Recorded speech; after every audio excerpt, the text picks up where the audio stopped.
Nunca pensé que las palabras más crueles de mi vida las escucharía de mi propio hijo mientras enterrábamos a su madre. Antes de continuar, suscríbete al canal, activa la campanita porque todos los días tenemos nuevas historias, deja tu like y cuéntanos en los comentarios desde qué ciudad nos estás viendo. Me llamo Rodrigo Mendoza García, tengo 67 años y lo que voy a contarles cambió para siempre mi percepción sobre la familia, la lealtad y hasta dónde puede llegar la maldad humana. Esta historia comenzó a escribirse mucho antes del funeral de mi querida Isabel, pero fue precisamente ese día, el 15 de marzo de 2024, cuando todo se volvió dolorosamente claro. Isabel Ruiz Mendoza, mi esposa durante 42 años, había fallecido 3 días antes después de una batalla de 6 meses contra las secuelas de un derrame cerebral que la dejó postrada en una silla de ruedas, sin poder hablar, dependiendo completamente de mis cuidados y los de Rosa Martín López, la enfermera que contraté para ayudarme.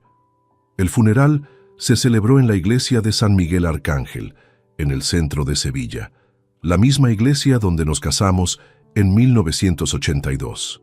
Era una mañana gris de marzo, con esa lluvia fina que parece llorar contigo.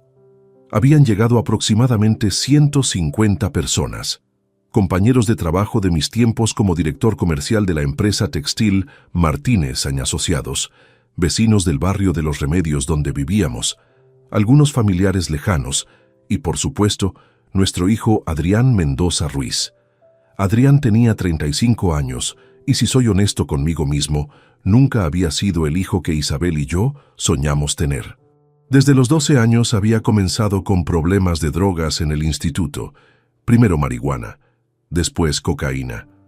Gastamos una fortuna en terapias, psicólogos, clínicas de rehabilitación privadas. La clínica Santa Teresa nos costó 18.000 euros en 2008. La clínica Nuevo Horizonte, otros 22.000 euros en 2012. Pero nada funcionaba. Sin embargo, ese día del funeral, algo me pareció diferente en Adrián. No era la tristeza lo que me llamaba la atención, sino su ausencia. Mientras yo sollozaba frente al ataúd de roble donde descansaba Isabel, vestida con su vestido azul marino favorito, Adrián permanecía de pie a unos metros, con una expresión que solo puedo describir como calculadora. Durante la ceremonia, el padre Antonio Jiménez, quien conocía a nuestra familia desde hacía más de 20 años, habló sobre la bondad de Isabel, sobre cómo había dedicado su vida a trabajar como maestra en la escuela primaria Guadalquivir durante 35 años.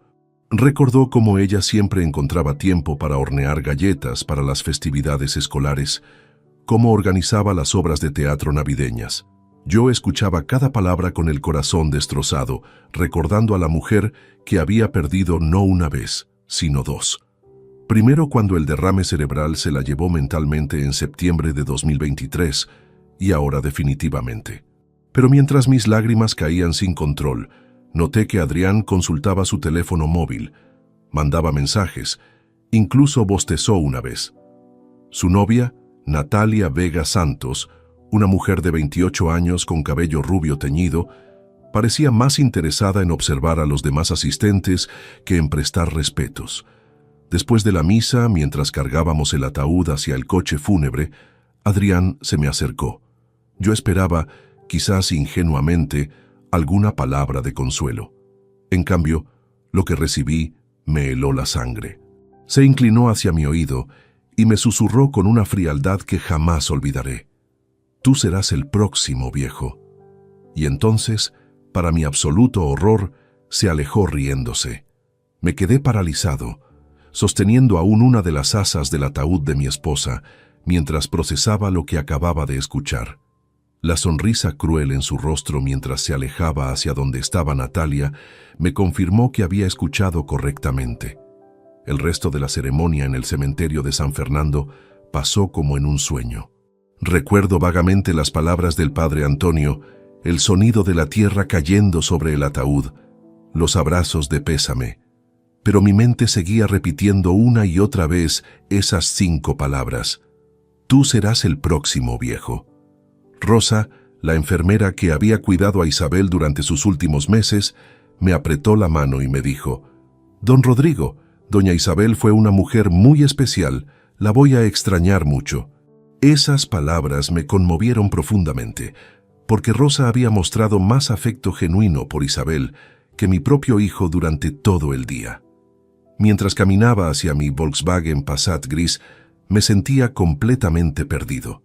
No solo había enterrado a mi esposa, sino que había descubierto algo perturbador sobre mi único hijo. Sin embargo, todavía no tenía idea de que lo peor estaba por venir, y que esas palabras crueles en el funeral eran apenas el comienzo de una revelación que cambiaría mi vida para siempre.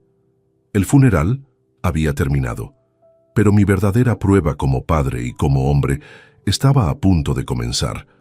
Los 6 meses anteriores a la muerte de Isabel habían sido los más desafiantes de mi vida. Todo comenzó el 12 de septiembre de 2023, durante una cena familiar que había organizado para celebrar el cumpleaños número 64 de mi esposa. Habíamos invitado a Adrián y Natalia, esperando que fuera una ocasión especial para unirnos como familia. Recuerdo perfectamente el menú de esa noche: paella valenciana, la favorita de Isabel, que había preparado siguiendo la receta de su madre. También había comprado una botella de Rioja Gran Reserva 2015, de la bodega Marqués de Riscal, que costó 45 € en la tienda de vinos El Corte Inglés de la calle Sierpes. Isabel lucía radiante esa noche. Vestía un vestido color cereza que realzaba su cabello canoso, que llevaba recogido en un moño elegante. Durante la cena, conversamos sobre nuestros planes de viaje para el próximo año. Ella soñaba con visitar Portugal, específicamente Oporto, pues siempre había querido conocer las bodegas del Valle del Duero. «Rodrigo», me dijo mientras servía el postre, un flan casero que había preparado por la tarde, «después de jubilarte el año pasado, por fin tendremos tiempo para todas esas aventuras que posponemos». Sus ojos brillaban con esa ilusión que tanto amaba en ella.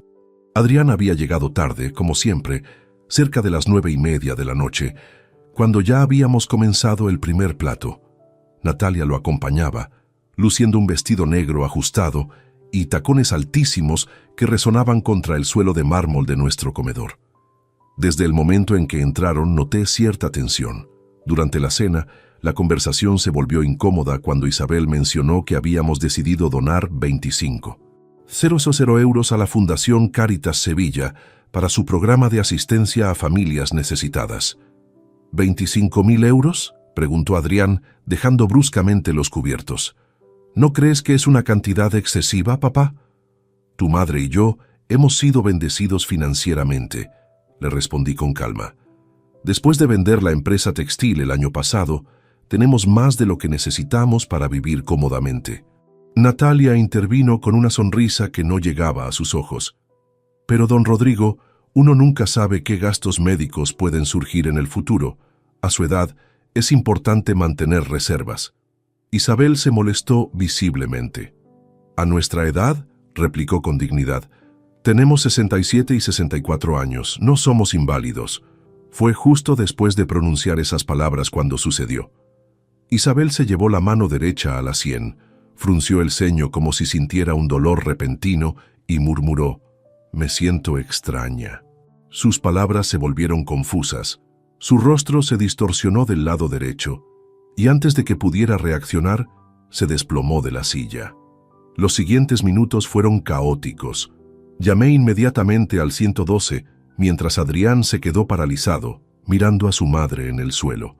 Natalia, sorprendentemente, fue quien mostró más iniciativa, ayudándome a colocar a Isabel en posición de recuperación hasta que llegaron los paramédicos. La ambulancia del Servicio Andaluz de Salud llegó en 12 minutos. El equipo médico, liderado por el doctor emergencista Carlos Rueda Moreno, confirmó inmediatamente que Isabel había sufrido un accidente cerebrovascular masivo. La trasladaron de urgencia al Hospital Universitario Virgen del Rocío. El neurólogo doctor Fernando Castillo Herrera me explicó la gravedad de la situación la mañana siguiente.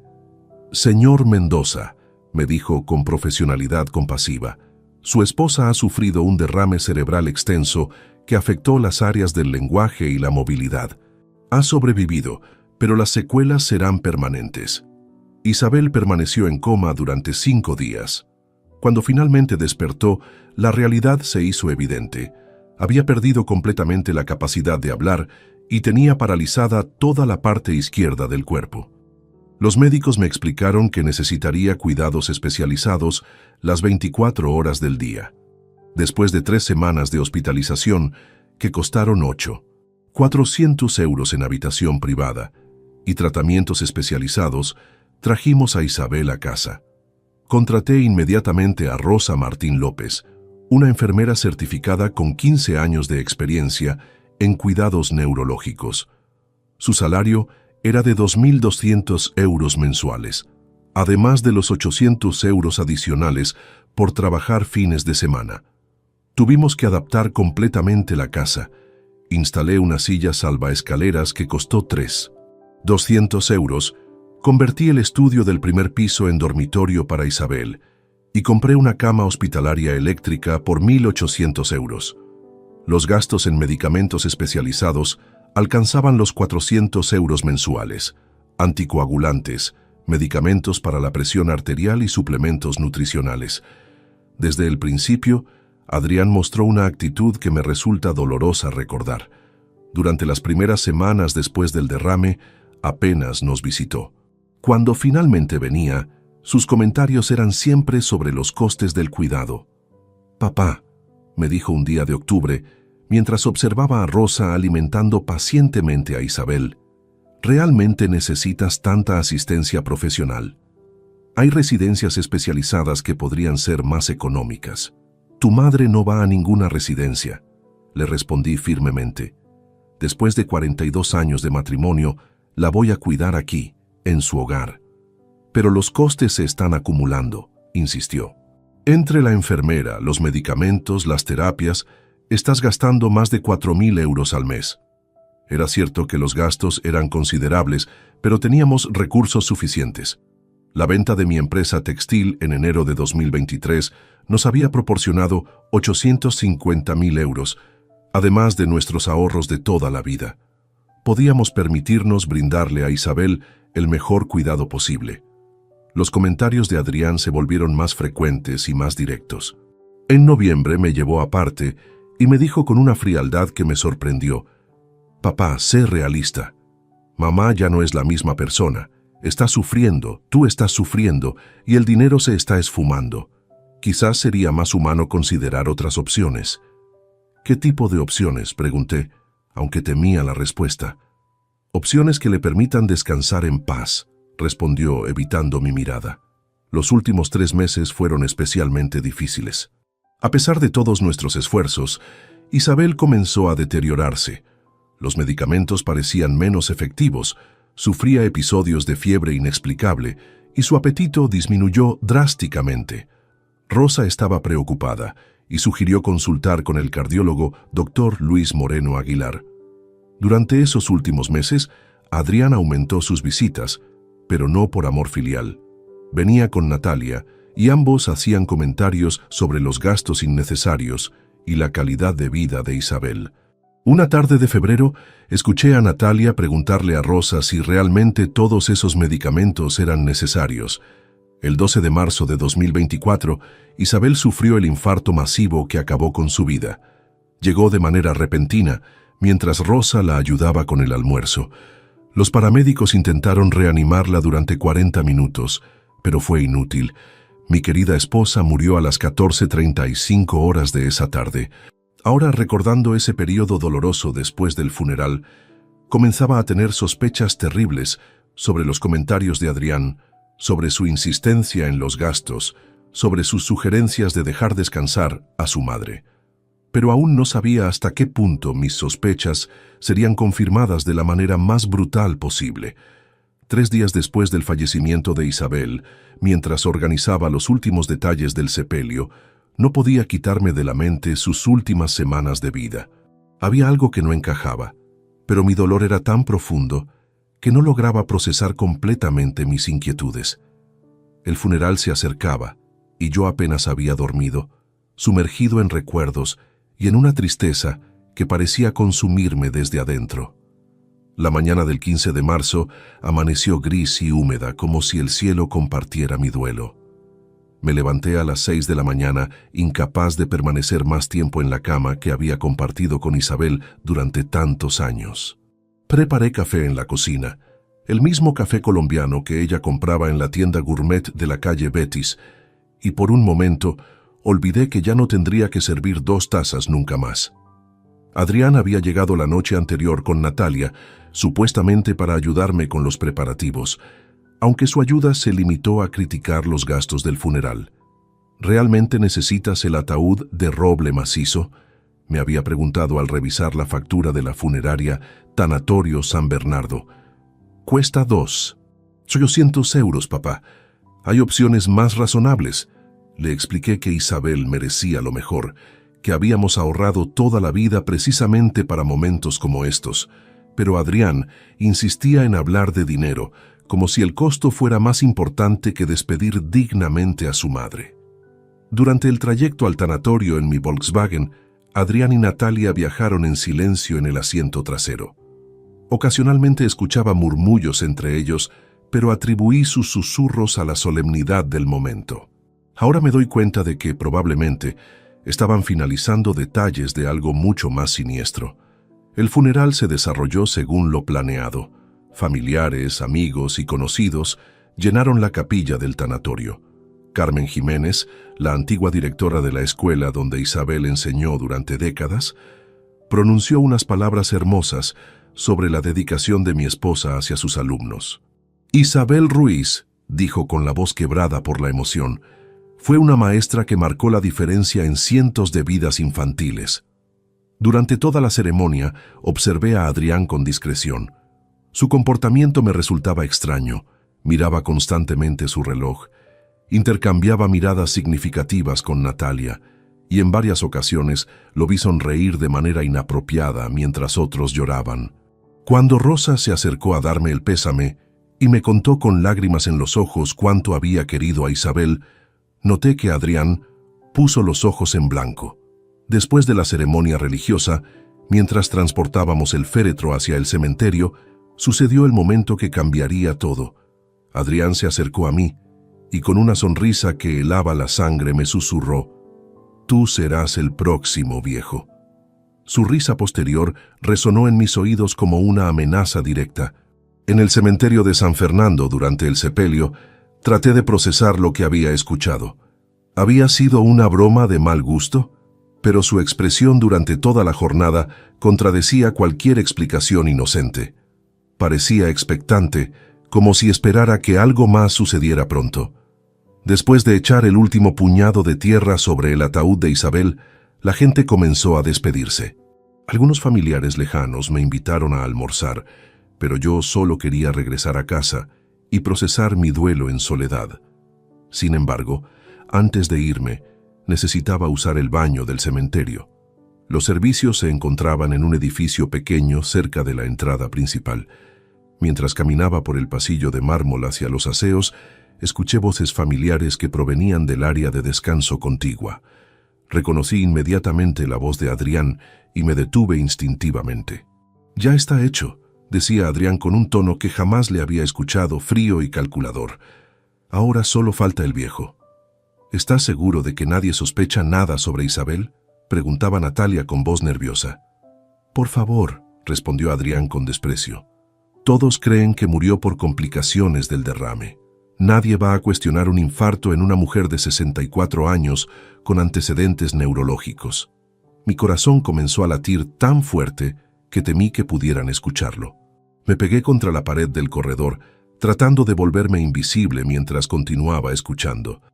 «Pero tu padre se ve muy saludable», insistió Natalia. «¿Cómo vas a hacer que parezca natural?» «Tengo varias opciones», respondió Adrián con una frialdad que me aterró. «Podríamos envenenarlo gradualmente, como hicimos con mamá, o sabotear los frenos de su coche. Un accidente sería más rápido y menos sospechoso».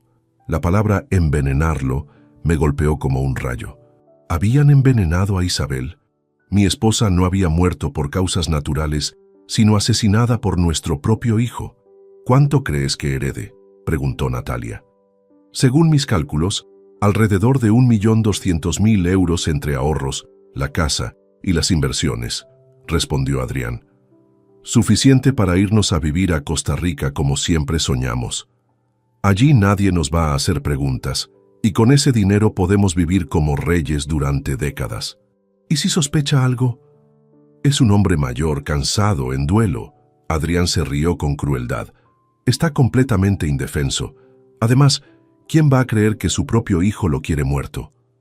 Mis manos temblaban mientras buscaba mi teléfono móvil en el bolsillo del abrigo. Con dedos temblorosos, activé la grabadora de audio justo cuando Adrián continuaba hablando. Lo que más me molesta es todo el dinero que desperdició en cuidar a mamá estos últimos meses, continuó mi hijo. Más de 25. Se ha hecho 0 euros tirados a la basura en enfermeras, medicamentos, terapias, dinero que era nuestro patrimonio familiar. Al menos ya no tenemos que preocuparnos por esos gastos, comentó Natalia. Exacto. Y cuando el viejo esté muerto, no habrá más gastos médicos, más donaciones a caridades estúpidas, ni más despilfarros sentimentales. Todo será nuestro. Grabé aproximadamente 3 minutos de conversación antes de que escuchara pasos acercándose por el corredor. Rápidamente guardé el teléfono y fingí estar lavándome las manos en el baño cuando Adrián y Natalia aparecieron. «Papá», me dijo Adrián con una sonrisa falsa, «te estábamos buscando. ¿Estás listo para irnos?» Lo miré a los ojos, tratando de mantener mi expresión neutral mientras procesaba internamente la monstruosidad de lo que acababa de descubrir. Este hombre que me sonreía había asesinado a su propia madre y estaba planeando matarme a mí también. «Sí», logré articular. «Estoy listo». Durante el viaje de regreso, cada palabra que Adrián dirigía hacia mí sonaba diferente. Cuando preguntó si me encontraba bien, si necesitaba ayuda con algo en casa, yo escuchaba las preguntas de un depredador evaluando a su presa. «No es necesario», le respondí con toda la calma que pude reunir. «Necesito estar solo para procesar todo esto». «Por supuesto, papá», dijo Adrián con falsa comprensión. «El duelo es un proceso personal, pero recuerda que estamos aquí para apoyarte en todo lo que necesites». Cuando finalmente llegamos a casa y se marcharon, me encerré en mi estudio con el corazón palpitando violentamente. Reproduje la grabación varias veces, confirmando que no había sido una pesadilla. Las voces eran claras, las confesiones explícitas. Mi hijo había asesinado a mi esposa y planeaba asesinarme también. Esa noche no dormí. Me quedé sentado en mi sillón favorito, sosteniendo mi teléfono con la evidencia que cambiaría todo. Sabía que debía actuar, pero también sabía que tenía que ser muy cuidadoso. Adrián creía que yo era un anciano indefenso en duelo, y esa percepción podría ser mi mayor ventaja. Al amanecer del 16 de marzo, tomé la decisión que definiría el resto de mi vida. Mi hijo pagaría por lo que le había hecho a Isabel, y yo me aseguraría de que jamás pudiera hacerle daño a nadie más. La madrugada del 16 de marzo transcurrió en una vigilia tortuosa. Sentado en mi estudio, rodeado de fotografías familiares que ahora me parecían testimonios de una mentira, comencé a revivir cada momento de la vida de Adrián, buscando señales que hubiera ignorado, indicios que me hubieran advertido sobre la verdadera naturaleza de mi hijo.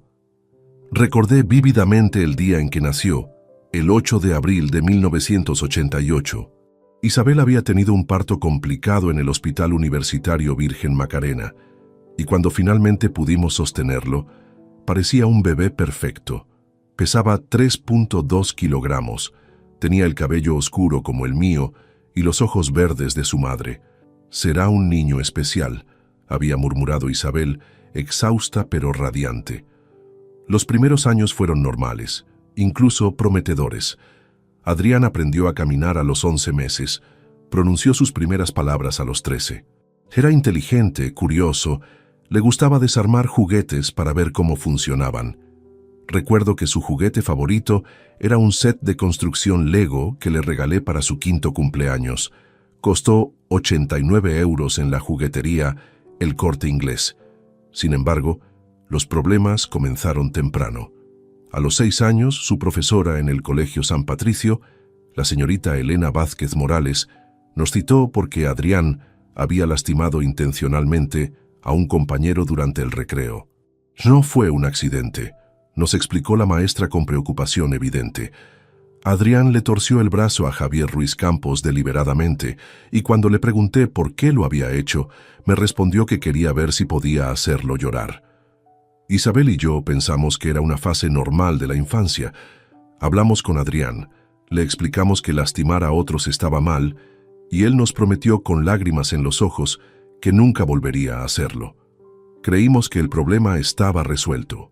Pero los incidentes continuaron. A los 8 años mató a propósito al hámster de su hermana imaginaria. Digo imaginaria porque Isabel nunca pudo volver a quedar embarazada.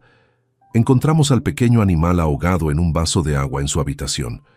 Cuando le preguntamos qué había pasado, Adrián nos dijo con tranquilidad inquietante: quería ver cuánto tiempo podía nadar. El psicólogo infantil Dr. Manuel Herrera Sánchez, al que consultamos por recomendación del pediatra, nos tranquilizó diciendo que algunos niños pasan por fases de experimentación con los límites de la vida y la muerte. Con la orientación adecuada, superará esta etapa. Nos dijo durante una consulta que costó 120 euros. Pagamos 1.800 euros por 6 meses de terapia infantil, pero los comportamientos extraños no cesaron. A los 10 años, incendió parcialmente el cobertizo del jardín trasero para ver qué pasaba. A los 11, encontramos una caja debajo de su cama llena de insectos muertos que había estado coleccionando y diseccionando. Fue a los 12 años cuando descubrimos su primer contacto con las drogas. El director del Instituto Blas Infante, don Antonio Morales Cruz, nos citó urgentemente un martes de octubre de 2000. En su despacho, nos informó que habían encontrado a Adrián vendiendo pastillas de éxtasis a compañeros menores en los baños del colegio. «Señores Mendoza», nos dijo el director con gravedad, «esto no es experimentación adolescente. Su hijo tenía en su poder 15 pastillas y llevaba un registro detallado de ventas. Está actuando como un pequeño traficante». La suspensión fue de 2 semanas, pero el daño a nuestra reputación familiar fue considerable. Isabel lloraba todas las noches, preguntándose dónde habíamos fallado como padres. «Rodrigo», me decía entre sollozos, «le hemos dado todo, amor, educación, valores. ¿Por qué está tomando este camino?». Contratamos entonces al psicólogo especialista en adolescentes, Dr. Francisco Jiménez Rueda, cuyas sesiones costaban 150 euros cada una. Durante 8 meses, Adrián asistió a terapia 2 veces por semana, pero el doctor nos informó que nuestro hijo mostraba resistencia extrema al tratamiento. «Es muy manipulador», nos confesó el doctor Jiménez durante una reunión privada en febrero de 2001. «Me dice exactamente lo que cree que quiero escuchar, pero no hay arrepentimiento genuino. Los años de instituto fueron una pesadilla constante. Adrián pasó por 3 colegios diferentes. El Instituto Blas Infante lo expulsó definitivamente por tráfico de drogas. El Colegio Salesiano San Juan Bosco lo echó por agresión física a un profesor y finalmente terminó en el Instituto Público Martínez Montañés. El episodio más traumático ocurrió cuando Adrián tenía 16 años, en julio de 2004. Había llegado a casa cerca de las 2 de la madrugada, visiblemente intoxicado. Isabel estaba esperándolo despierta en la sala, preocupada como siempre. «¿Dónde has estado, hijo?», le preguntó con cariño maternal. En lugar de responder, Adrián comenzó a gritar improperios, acusándola de controlarlo. Cuando ella trató de calmarlo, él la empujó con tanta fuerza que Isabel cayó contra la mesa de centro, golpeándose la cabeza contra el borde de cristal. Yo llegué corriendo desde el dormitorio al escuchar el golpe y los gritos.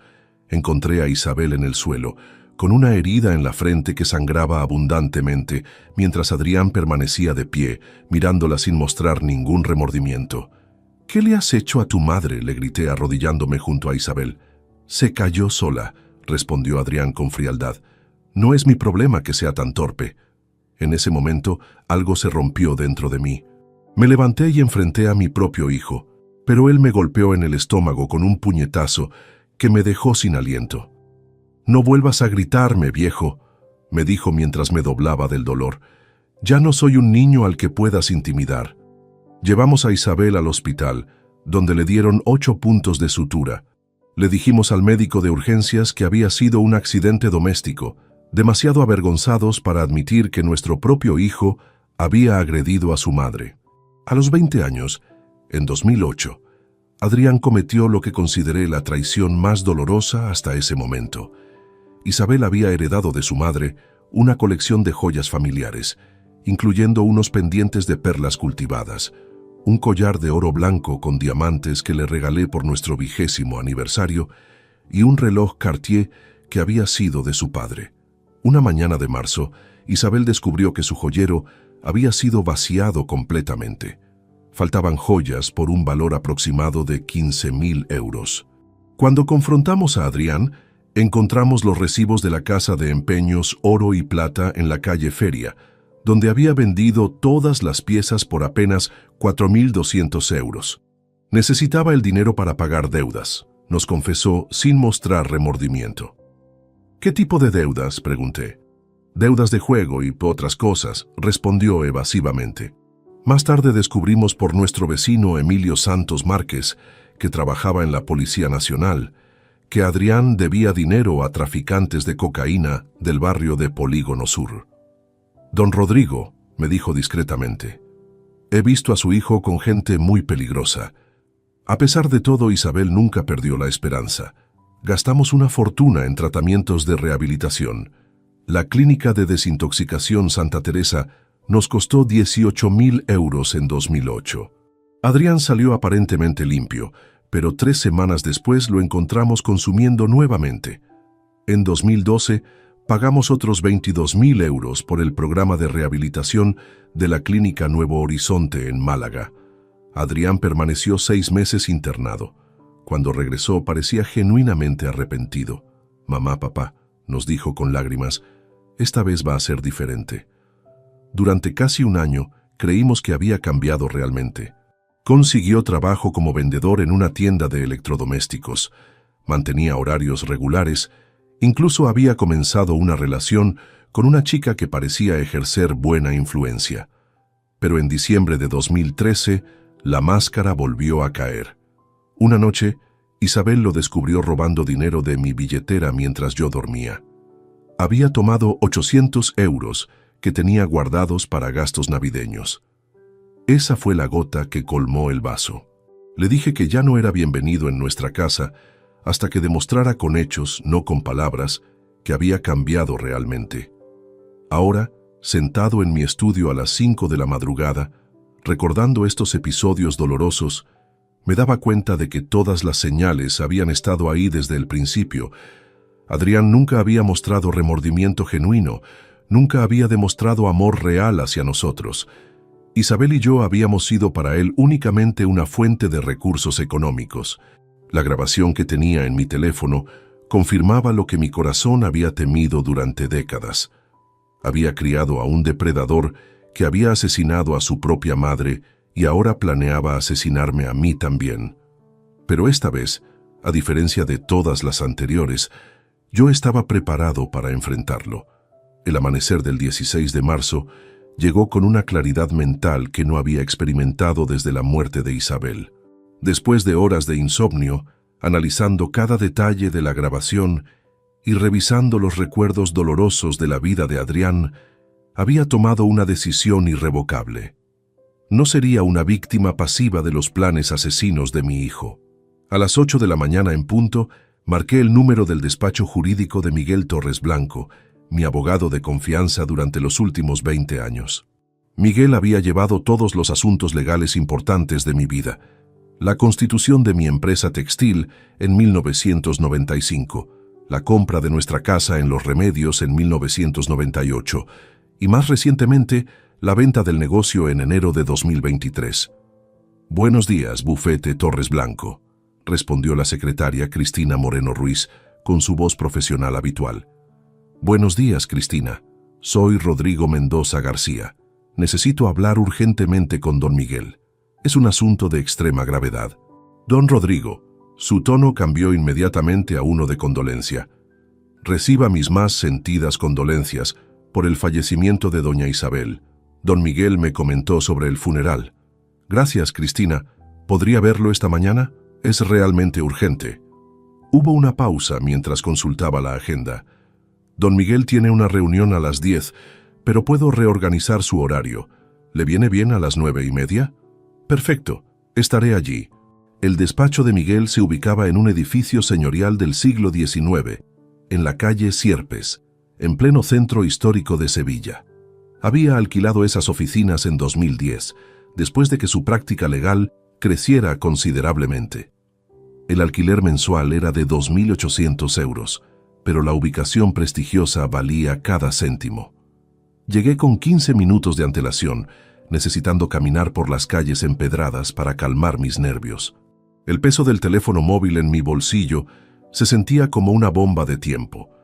Contenía evidencia que podría enviar a mi propio hijo a prisión, pero también representaba la única manera de proteger mi vida y obtener justicia para Isabel. Miguel Torres Blanco tenía 58 años, cabello gris perfectamente peinado hacia atrás y siempre vestía trajes de corte impecable. Lo conocía desde 2004, cuando necesité asesoría legal para expandir mi negocio textil. Durante estas 2 décadas, habíamos desarrollado una relación que trascendía lo estrictamente profesional. Él conocía íntimamente la situación familiar con Adrián. Rodrigo me recibió con un abrazo fraternal. No tengo palabras para expresar lo mucho que siento la pérdida de Isabel. Era una mujer extraordinaria. Gracias, Miguel, pero he venido por algo más grave que mi duelo personal. Su expresión cambió inmediatamente. Miguel tenía la habilidad de leer a las personas y algo en mi tono le indicó que se trataba de un asunto serio. Siéntate, por favor. ¿Qué ha sucedido? Durante los siguientes 20 minutos le relaté todo. Las amenazas de Adrián en el funeral, la conversación que había grabado accidentalmente, mis sospechas sobre la muerte de Isabel y el plan de mi hijo para asesinarme también.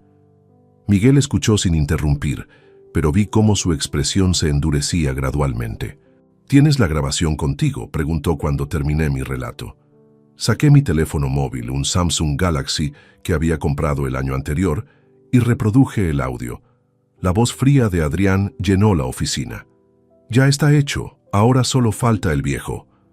Miguel escuchó toda la grabación 2 veces, tomando notas en su libreta de cuero marrón. Cuando terminó, se quitó las gafas de lectura y me miró con una mezcla de horror y determinación profesional. Rodrigo, esto es evidencia de conspiración para cometer homicidio y posible confesión de asesinato, me dijo con gravedad. Necesitamos actuar inmediatamente, pero también con mucha precaución. ¿Qué recomiendas? Primero, vamos a hacer varias copias de esta grabación y las vamos a depositar en lugares seguros. Segundo, necesitas ir a la policía inmediatamente. Y tercero, tenemos que revisar tu testamento y tomar medidas preventivas para proteger tu patrimonio. Miguel se dirigió a su caja fuerte, una Fichet Boche que había mandado instalar después de un intento de robo en 2018. Extrajo varios dispositivos de almacenamiento digital y comenzó a hacer copias de la grabación. ¿Has notado algo extraño en el comportamiento de Adrián durante los últimos meses?, me preguntó mientras trabajaba. Ahora que lo pienso, sí. Durante los últimos 3 meses de vida de Isabel, Adrián aumentó sus visitas. Al principio pensé que finalmente estaba mostrando preocupación filial, pero siempre hacía comentarios sobre los gastos médicos. ¿Qué tipo de comentarios? Decía que los medicamentos eran muy caros, que quizás no todos eran necesarios, que estábamos desperdiciando dinero en cuidados que no mejorarían su condición. Una vez incluso sugirió que sería más humano dejar que Isabel descansara en paz. Miguel dejó de escribir y me miró fijamente. ¿Adrián tenía acceso a los medicamentos de Isabel? La pregunta me golpeó como un rayo. Sí, frecuentemente. Rosa, la enfermera, a veces salía a hacer compras o tomaba descansos cortos. Adrián se quedaba solo con su madre en esas ocasiones. Y Rosa nunca mencionó nada extraño sobre los medicamentos o la condición de Isabel. Comencé a recordar. Ahora que lo mencionas, Rosa me comentó varias veces durante las últimas semanas que Isabel parecía más débil de lo esperado, considerando su medicación. Una vez me dijo que los medicamentos para el corazón no parecían estar haciendo el efecto esperado. Miguel terminó de hacer las copias y guardó una en la caja fuerte, otra en su escritorio personal, y me entregó una tercera. Guarda esto en un lugar muy seguro, preferiblemente en una caja de seguridad bancaria. ¿Qué hacemos ahora? Ahora vas directamente a la Comisaría de Policía Nacional de la Plaza de la Gavidia. Pregunta por el inspector Javier Morales Cruz. Es un viejo amigo mío, especialista en delitos familiares y homicidios. Le voy a llamar para preparar el terreno. Miguel marcó un número en su teléfono fijo. Javier, soy Miguel Torres. Tengo una situación muy delicada que requiere tu atención inmediata. Sí, involucra posible homicidio y conspiración. Un cliente muy respetable. ¿Puedes recibirlo esta mañana? Después de colgar, me explicó el procedimiento. Javier te va a recibir a las 11:30. Vas a presentar la denuncia formal y entregar la grabación. Él decidirá si se justifica abrir una investigación criminal. ¿Y mi testamento? Eso lo hacemos esta misma tarde. Después de que hables con la policía, regresa aquí a las 4. Vamos a redactar un testamento completamente nuevo que proteja tu patrimonio de las intenciones de Adrián. Miguel se levantó de su escritorio y se dirigió a un archivador donde guardaba todos mis documentos legales. Extrajo mi testamento actual, fechado en abril de 2018. Según este documento, Adrián es tu único heredero universal, me dijo mientras revisaba las páginas. Si algo te pasara mañana, él heredaría todo. La casa valorada en 380.000 euros, tus ahorros de aproximadamente 920.000 euros y todas las inversiones. La realidad de mi situación me golpeó completamente. Adrián no solo planeaba asesinarme, sino que legalmente tenía derecho a todo lo que Isabel y yo habíamos construido durante décadas de trabajo honesto. Miguel, quiero que quede claro desde este momento. Adrián no va a recibir ni un céntimo de mi patrimonio. Entendido, esta tarde vamos a redactar un nuevo testamento. ¿Has pensado en beneficiarios alternativos? La pregunta me hizo reflexionar. Isabel y yo nunca habíamos tenido otros hijos, y los familiares más cercanos eran primos lejanos con los que apenas manteníamos contacto. Quiero destinar la mayor parte a organizaciones benéficas, decidí en ese momento. Isabel siempre apoyaba la labor de Cáritas Sevilla y la Fundación Save the Children, y también quiero establecer una beca universitaria en su memoria para estudiantes de pedagogía. Excelente idea. ¿Y para Adrián? Si sobrevive a todo esto y está en prisión, que reciba una cantidad mínima, lo suficiente para demostrar que no lo olvidé por error, pero insuficiente para financiar el estilo de vida lujoso que planea con mi dinero. Miguel tomó notas detalladas. Sugiero tal vez 15.000 euros, con la condición de que solo pueda acceder a ese dinero después de cumplir cualquier condena penal que pudiera recibir. Perfecto. Antes de irme, Miguel me dio instrucciones específicas para los próximos días. Rodrigo, es crucial que actúes con normalidad frente a Adrián. No debe sospechar que sabes algo. Si te contacta, responde con naturalidad. Si te visita, recíbelo como siempre, pero nunca estés solo con él. Al salir del despacho de Miguel a las 10:15, me dirigí directamente hacia la comisaría. El peso de lo que estaba a punto de hacer me abrumaba. Iba a denunciar a mi propio hijo por asesinato y conspiración. Pero cada paso que daba me acercaba más a la justicia que Isabel merecía y a la protección que yo necesitaba para sobrevivir.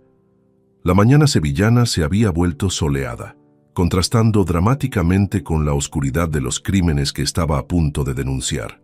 Mientras caminaba por las calles que había transitado durante décadas, me daba cuenta de que mi vida tal como la conocía estaba llegando a su fin. Pero por primera vez desde el funeral, sentía que tenía el control de mi destino. La Comisaría de Policía Nacional de la Plaza de la Gavidia se alzaba imponente frente a mí, su fachada de piedra caliza reflejando la seriedad del momento que estaba viviendo. Eran las 11:20 de la mañana, cuando atravesé las puertas principales, llevando conmigo no solo la grabación que podría cambiar todo, sino también el peso aplastante de estar a punto de denunciar a mi propio hijo.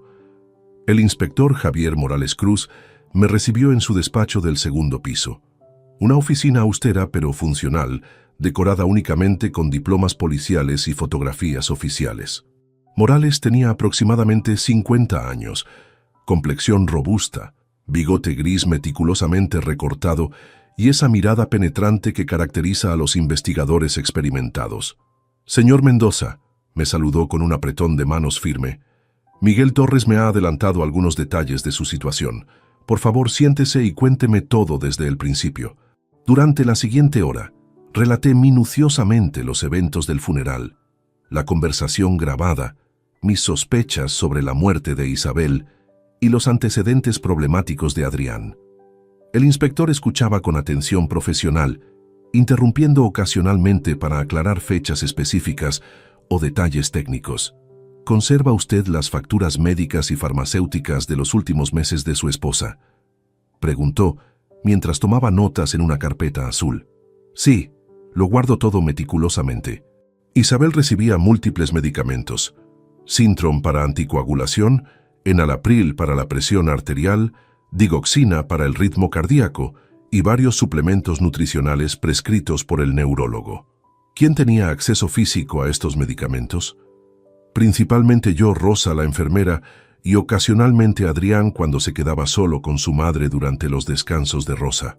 Morales alzó la vista de sus notas. ¿Con qué frecuencia Adrián se quedaba solo con doña Isabel?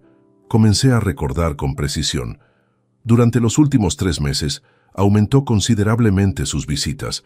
Venía 3 o 4 veces por semana, generalmente los martes y jueves por la tarde y los sábados por la mañana. Rosa solía aprovechar esas ocasiones para hacer compras en el Mercadona de la calle Asunción. ¿Notó cambios en el estado de salud de su esposa que coincidieran con estas visitas?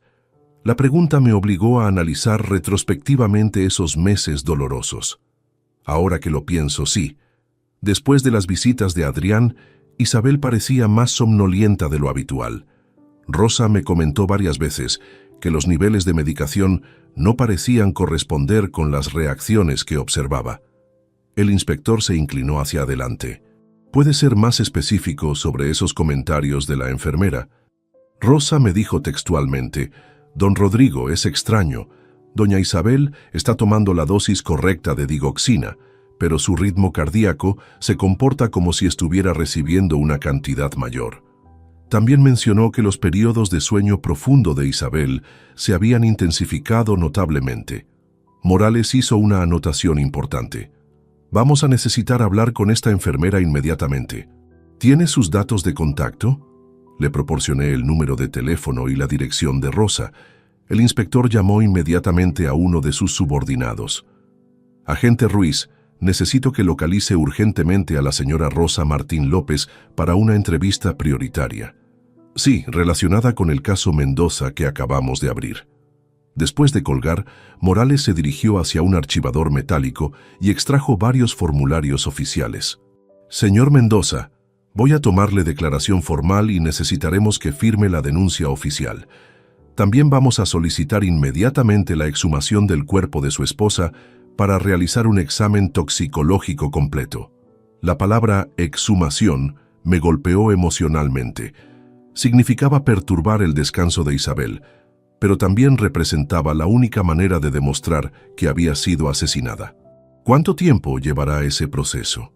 La orden judicial puede obtenerse en 24 a 48 horas, considerando la gravedad de las acusaciones y la evidencia que presenta. El análisis toxicológico del Instituto de Medicina Legal tardará aproximadamente 1 semana. Mientras completábamos la documentación, Morales me explicó el procedimiento investigativo. Vamos a intervenir discretamente el teléfono de su hijo para monitorear comunicaciones adicionales. También estableceremos vigilancia encubierta para documentar sus movimientos y posibles intentos contra su seguridad. ¿Qué debo hacer mientras tanto? Actúe con absoluta normalidad. Si Adrián lo contacta, responda como siempre lo ha hecho. No altere sus rutinas diarias, pero tome precauciones básicas. No consuma alimentos o bebidas que él pueda haber manipulado. No permita que tenga acceso a su vehículo y mantenga este teléfono encendido las 24 horas. Me entregó un pequeño dispositivo GPS. Lleve esto consigo en todo momento. A las 2:30 de la tarde, recibimos la primera llamada importante. El agente Ruiz había contactado con Rosa, quien había accedido a venir inmediatamente a la comisaría. Llegó 30 minutos después, visiblemente nerviosa pero dispuesta a colaborar. Rosa Martín López tenía 45 años, cabello castaño recogido en una cola de caballo profesional, y llevaba puesto su uniforme blanco de enfermería. Había trabajado durante 15 años en el Hospital Universitario Virgen del Rocío antes de dedicarse al cuidado domiciliario privado. Señora Martín, comenzó Morales, queremos que nos cuente todo lo que observó durante los últimos meses de cuidado de doña Isabel, especialmente cualquier irregularidad relacionada con su medicación o estado de salud. Rosa se acomodó en la silla frente al escritorio del inspector. Durante los 6 meses que cuidé a doña Isabel, noté varias cosas extrañas, especialmente en los últimos 3 meses. ¿Qué tipo de irregularidades? Los medicamentos de doña Isabel estaban muy bien controlados. Yo preparaba las dosis diarias en un pastillero semanal cada domingo por la noche, siguiendo exactamente las prescripciones médicas. Pero comencé a notar que algunos días, particularmente después de las visitas del señor Adrián, las pastillas parecían estar alteradas. El inspector alzó la vista inmediatamente. ¿Puede explicar qué entiende por alteradas? Las pastillas de digoxina son muy pequeñas y blancas. En varias ocasiones, después de que el señor Adrián había estado solo con su madre, encontré que algunas pastillas en el pastillero parecían ligeramente diferentes, un poco más grandes, como si hubieran sido sustituidas por otras similares, pero no idénticas. Mi corazón comenzó a latir violentamente. Rosa estaba confirmando mis peores sospechas. ¿Qué hacía usted cuando notaba estas discrepancias? Al principio pensé que era mi imaginación, pero después comencé a documentar estas observaciones en mi libreta personal de enfermería.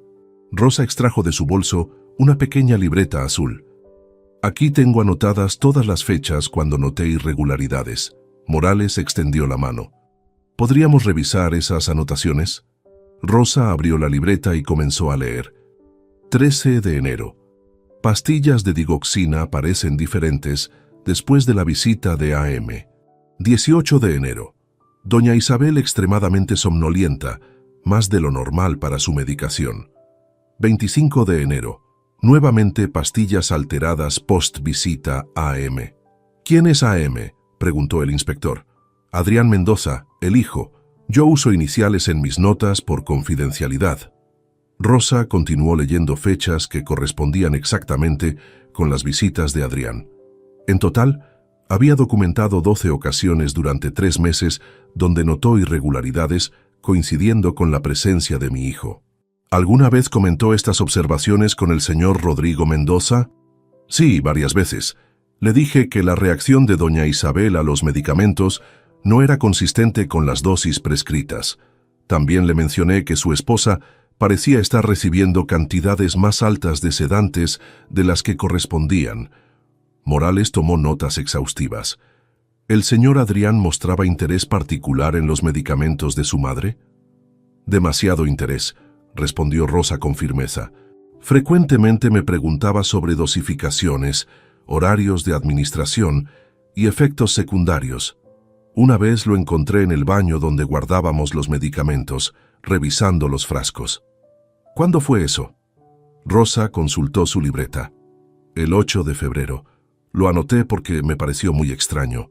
Los familiares normalmente no muestran tanto interés técnico en los medicamentos. El inspector se dirigió hacia mí. Señor Mendoza, con esta información y la grabación que nos ha proporcionado, tenemos base suficiente para solicitar inmediatamente la orden de exhumación y comenzar una investigación criminal formal. Rosa nos proporcionó información adicional crucial. Durante las últimas 2 semanas de vida de Isabel, Adrián había insistido repetidamente en que era hora de dejar que mamá descanse y que tanto sufrimiento no era digno. El señor Adrián me preguntó varias veces si existían medicamentos que pudieran acelerar el proceso natural para evitar más sufrimiento a su madre, reveló Rosa. Esa pregunta me incomodó mucho. Cuando terminamos con Rosa, eran las 4:30 de la tarde. Morales me acompañó hasta la puerta principal de la comisaría. Señor Mendoza, en 72 horas vamos a tener resultados preliminares del examen toxicológico. Mientras tanto, mantenga absoluta discreción. Su hijo no debe sospechar que estamos investigando. Salí de la comisaría con una mezcla de alivio y aprensión. Por primera vez desde el funeral, sentía que las autoridades competentes estaban tomando en serio mis acusaciones, pero también sabía que los próximos días serían críticos y que mi propia supervivencia dependía de mantener la fachada de ser un anciano indefenso en duelo, mientras la justicia construía el caso que enviaría a Adrián a prisión por el asesinato de su propia madre. Llegué al despacho de Miguel Torres a las 4 en punto de esa tarde del 16 de marzo, después de una jornada que había transformado completamente mi perspectiva sobre el futuro. La reunión matutina con el inspector Morales había plantado las semillas de la justicia, pero ahora necesitaba tomar medidas inmediatas para proteger el patrimonio que Isabel y yo habíamos construido durante décadas de sacrificio y trabajo honesto. ¿Cómo fue la reunión con Javier Morales?, me preguntó Miguel mientras servía 2 tazas de café en su elegante juego de porcelana Royal Albert. La policía ha abierto una investigación criminal formal. Van a exhumar el cuerpo de Isabel para el análisis toxicológico, y Rosa ha proporcionado evidencia documental que respalda mis sospechas. Miguel asintió con satisfacción profesional. Excelente. Ahora necesitamos blindar legalmente tu patrimonio antes de que Adrián sospeche algo. He preparado varios documentos que requerirán tu firma. Sobre su escritorio de caoba había desplegado múltiples carpetas conteniendo documentación legal. Miguel había trabajado durante toda la tarde para preparar lo que él denominaba Operación Escudo Patrimonial. Primero, me explicó mientras abría la primera carpeta, vamos a revocar inmediatamente tu testamento actual y redactar uno completamente nuevo. Segundo, cancelaremos todos los apoyos financieros que actualmente proporcionas a Adrián. Y tercero, estableceremos medidas de protección para evitar que pueda acceder a tus cuentas bancarias. El nuevo testamento que Miguel había preparado era drásticamente diferente al anterior. Donde Adrián había sido beneficiario universal, ahora aparecía únicamente como receptor de 12.000 euros, cantidad simbólica que demostraría que no había sido omitido por error. El 70% de tu patrimonio, me explicó Miguel, se destinará a 3 organizaciones benéficas. Cáritas Sevilla recibirá 300.000 euros para sus programas de asistencia familiar, la Fundación Andaluza contra el Cáncer recibirá 250.000 euros y Save the Children España recibirá 200.000 euros, y el resto, 200.000 euros para establecer la beca Isabel Ruiz Mendoza, destinada a estudiantes de pedagogía de bajos recursos económicos en la Universidad de Sevilla. Los restantes fondos cubrirán gastos legales y administrativos. Mientras revisábamos cada cláusula del testamento, Miguel me informó sobre los procedimientos adicionales que había iniciado esa misma tarde. He contactado con el Banco Santander donde tienes tu cuenta principal. A partir de mañana por la mañana, se cancelará la tarjeta de crédito adicional que habías proporcionado a Adrián, así como su autorización para realizar transferencias desde tu cuenta. Esta medida era necesaria pero complicada. Durante los últimos 5 años, desde su aparente rehabilitación en 2019, yo había proporcionado a Adrián una tarjeta de crédito con límite de 1.500 euros mensuales, principalmente para gastos de alimentación y emergencias. También había autorizado transferencias mensuales de 800 euros directamente a su cuenta bancaria en ING Bank, donde tenía domiciliado el alquiler de su apartamento en el barrio de Nervión.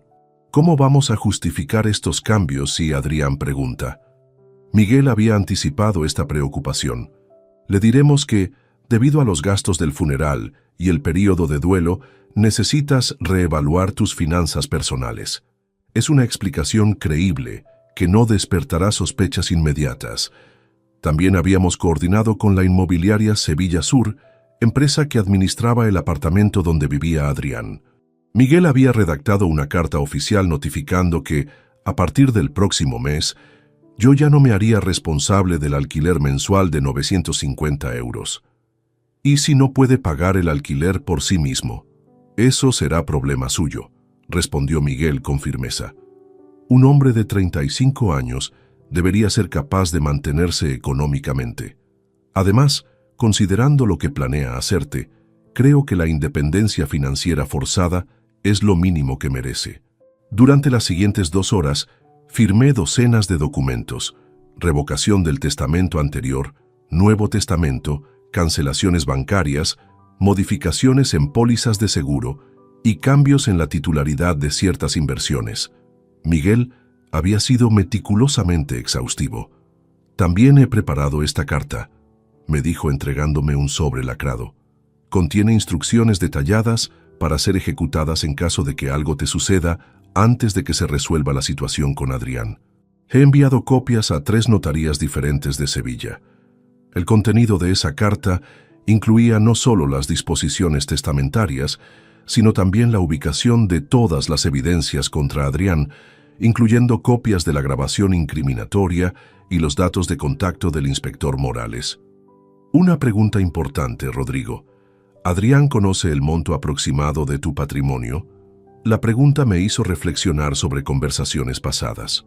Durante la venta de la empresa el año pasado, mencioné que habíamos recibido una buena cantidad. También sabe que tenemos la casa libre de hipoteca y que nuestras pensiones nos permiten vivir cómodamente, pero nunca le he dado cifras exactas. Perfecto. Eso significa que no sabrá inmediatamente cuando reduzcas su apoyo financiero mensual. Miguel tenía razón. El sistema que habíamos establecido funcionaba mediante transferencias automáticas el día 5 de cada mes. Adrián generalmente gastaba todo el dinero antes del día 15 y después vivía de manera más austera hasta la siguiente transferencia. Si cancelábamos los pagos inmediatamente, él no lo notaría hasta principios de abril. ¿Qué hacemos con la casa?, pregunté, refiriéndome a nuestra propiedad en Los Remedios, valorada en 380.000 euros, según la última tasación municipal. He incluido cláusulas específicas en el testamento. Si algo te sucede, la casa se venderá inmediatamente y el producto se destinará íntegramente a las organizaciones benéficas designadas. Adrián no podrá reclamar derechos de habitación ni intentar impugnar la venta. Cuando terminamos todos los trámites legales, eran las 7 de la tarde. Miguel guardó los documentos originales en su caja fuerte y me entregó copias certificadas. Rodrigo, quiero que entiendas algo muy importante, me dijo mientras nos preparábamos para salir. Lo que has hecho hoy es completamente legal y éticamente justificado. Un padre no tiene obligación de dejar herencia a un hijo que planea asesinarlo. Esas palabras me proporcionaron el respaldo moral que necesitaba. Durante décadas, había sentido la responsabilidad de apoyar a Adrián a pesar de sus comportamientos destructivos, creyendo que era mi deber paternal. Pero sus planes homicidas habían roto definitivamente cualquier vínculo de lealtad familiar. Cuando llegué a casa esa noche, encontré 3 llamadas perdidas de Adrián en mi teléfono fijo. Los mensajes en el contestador automático mostraban una progresión interesante. El primero era aparentemente cariñoso, preguntando cómo me encontraba después del funeral. El segundo mostraba ligera preocupación por no haber recibido respuesta. El tercero contenía un tono ligeramente más ansioso. Papá, soy Adrián. Llevo intentando contactarte desde esta mañana. ¿Estás bien? Natalia y yo estamos preocupados.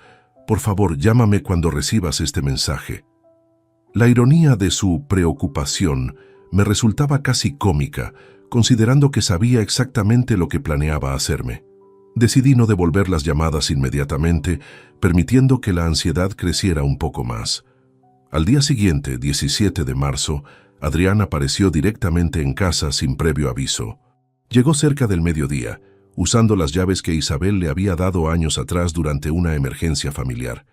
«Papá», me dijo al entrar, «estaba preocupado porque no contestabas mis llamadas. He tenido algunos trámites que resolver después del funeral», le respondí con naturalidad. «Documentos legales, asuntos bancarios, ya sabes». Vi un destello de interés inmediato en sus ojos. «¿Qué tipo de asuntos bancarios?». nada importante. Actualizando beneficiarios en algunas cuentas, revisando inversiones. Tu madre siempre manejaba parte de estas cosas, así que ahora tengo que reorganizar todo. Adrián se sentó en el sofá de la sala, aparentando relajación, pero manteniendo esa expresión calculadora que ahora reconocía como peligrosa. ¿Necesitas ayuda con algo? Puedo acompañarte al banco si quieres. Gracias, hijo, pero ya está todo resuelto. Durante los siguientes 20 minutos, Adrián hizo múltiples intentos indirectos de obtener información sobre mis finanzas. Preguntó sobre las pólizas de seguro de vida, sobre si había actualizado mi testamento, sobre si necesitaba ayuda para organizar los papeles importantes de Isabel. Cada pregunta confirmaba que sus intenciones eran exactamente las que había grabado en el cementerio. No estaba visitando a un padre en duelo. Estaba evaluando los activos que planeaba heredar después de asesinarme. «Papá», me dijo finalmente, «quiero que sepas que Natalia y yo estamos aquí para apoyarte en todo lo que necesites. Sé que los próximos meses van a ser difíciles, pero no tienes que pasar por esto solo. Te agradezco mucho, Adrián. Significa mucho saber que puedo contar contigo». Las palabras me sabían amargas, pero mantuve un tono paternal convincente. Cuando se marchó 30 minutos después, me quedé con la certeza de que había comenzado exitosamente la segunda fase de mi plan. Mientras él creía que estaba evaluando a una víctima indefensa, yo había cortado sistemáticamente todos los vínculos financieros que lo unían a mi patrimonio. En 3 días, cuando intentara usar su tarjeta de crédito o no recibiera la transferencia mensual, comenzaría a darse cuenta de que algo había cambiado. Pero para entonces, la investigación policial ya habría avanzado lo suficiente como para protegerme de cualquier intento desesperado de acelerar sus planes homicidas.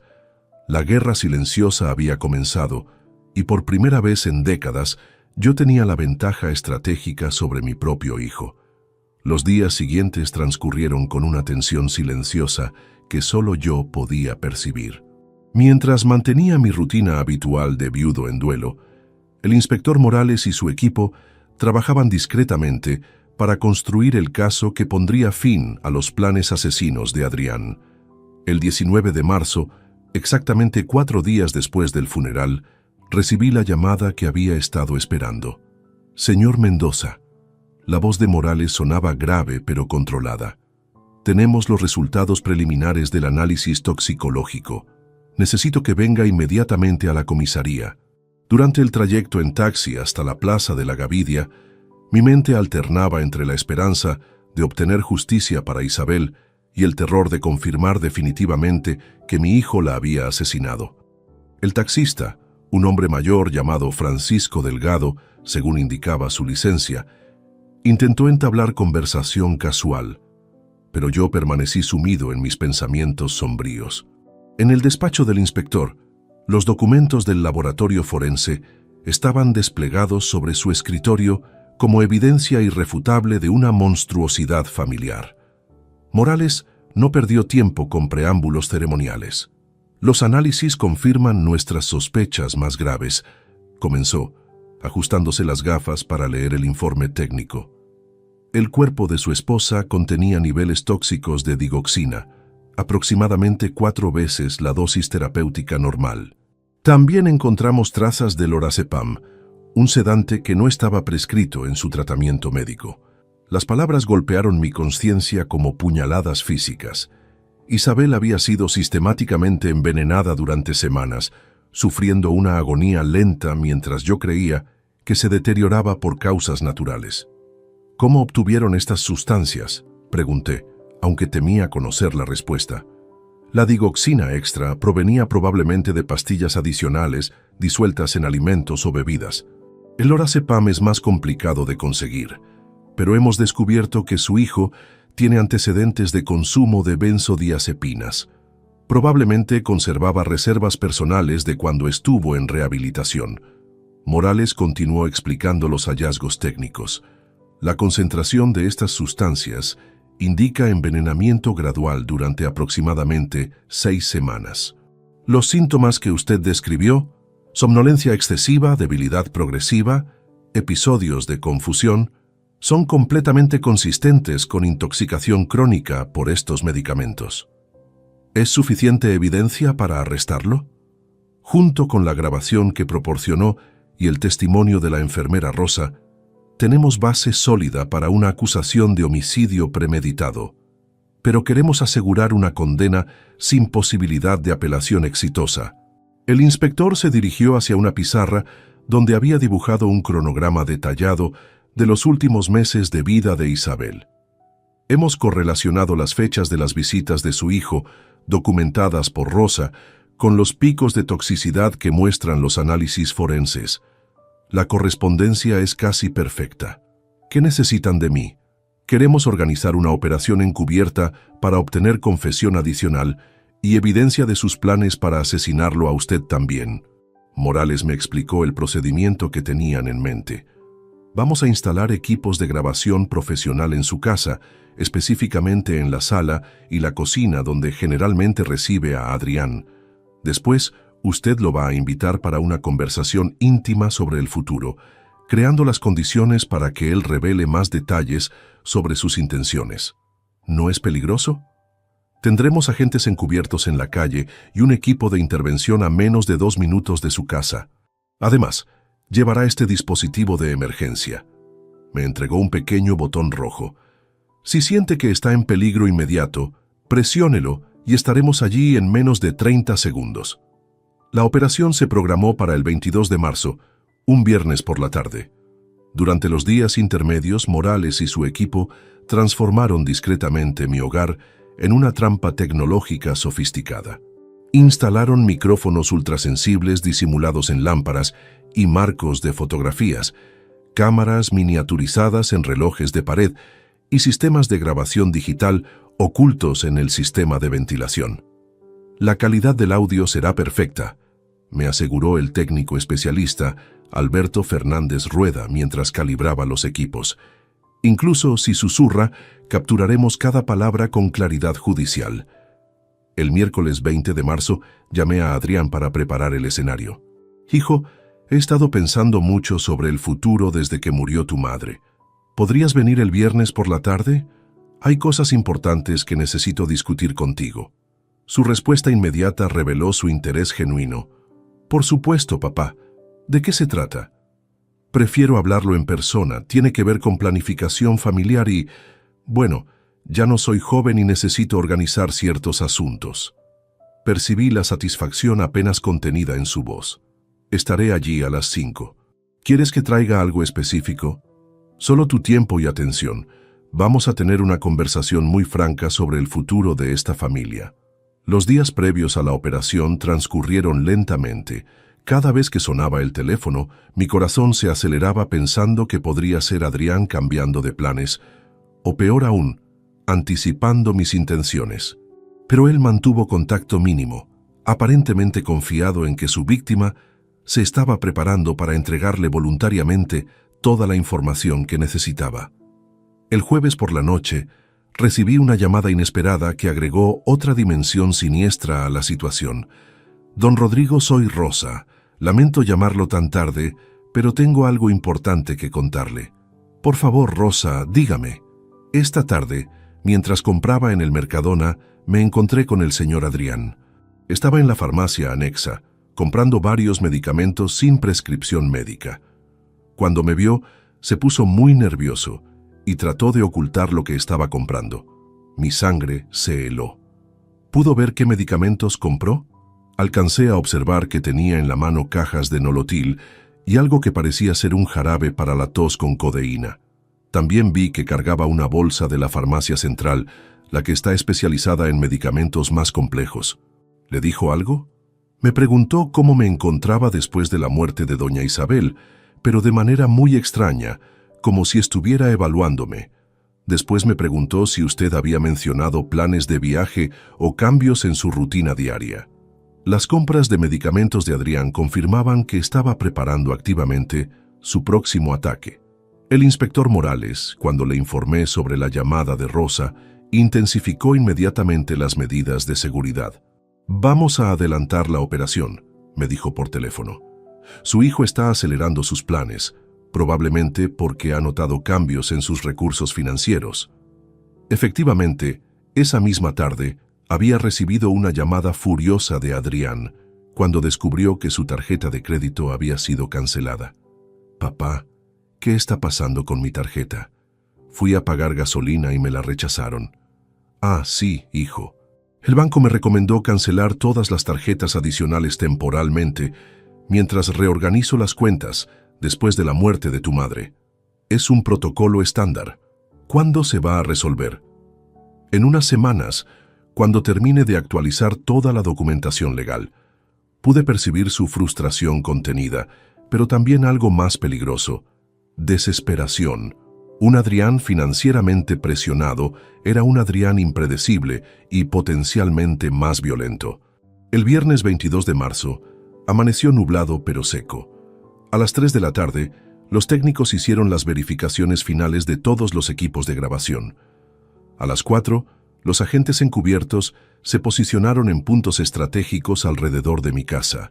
Uno en el parque infantil frente a la entrada principal, otro en la cafetería de la esquina, un tercero caminando con un perro prestado por el vecindario.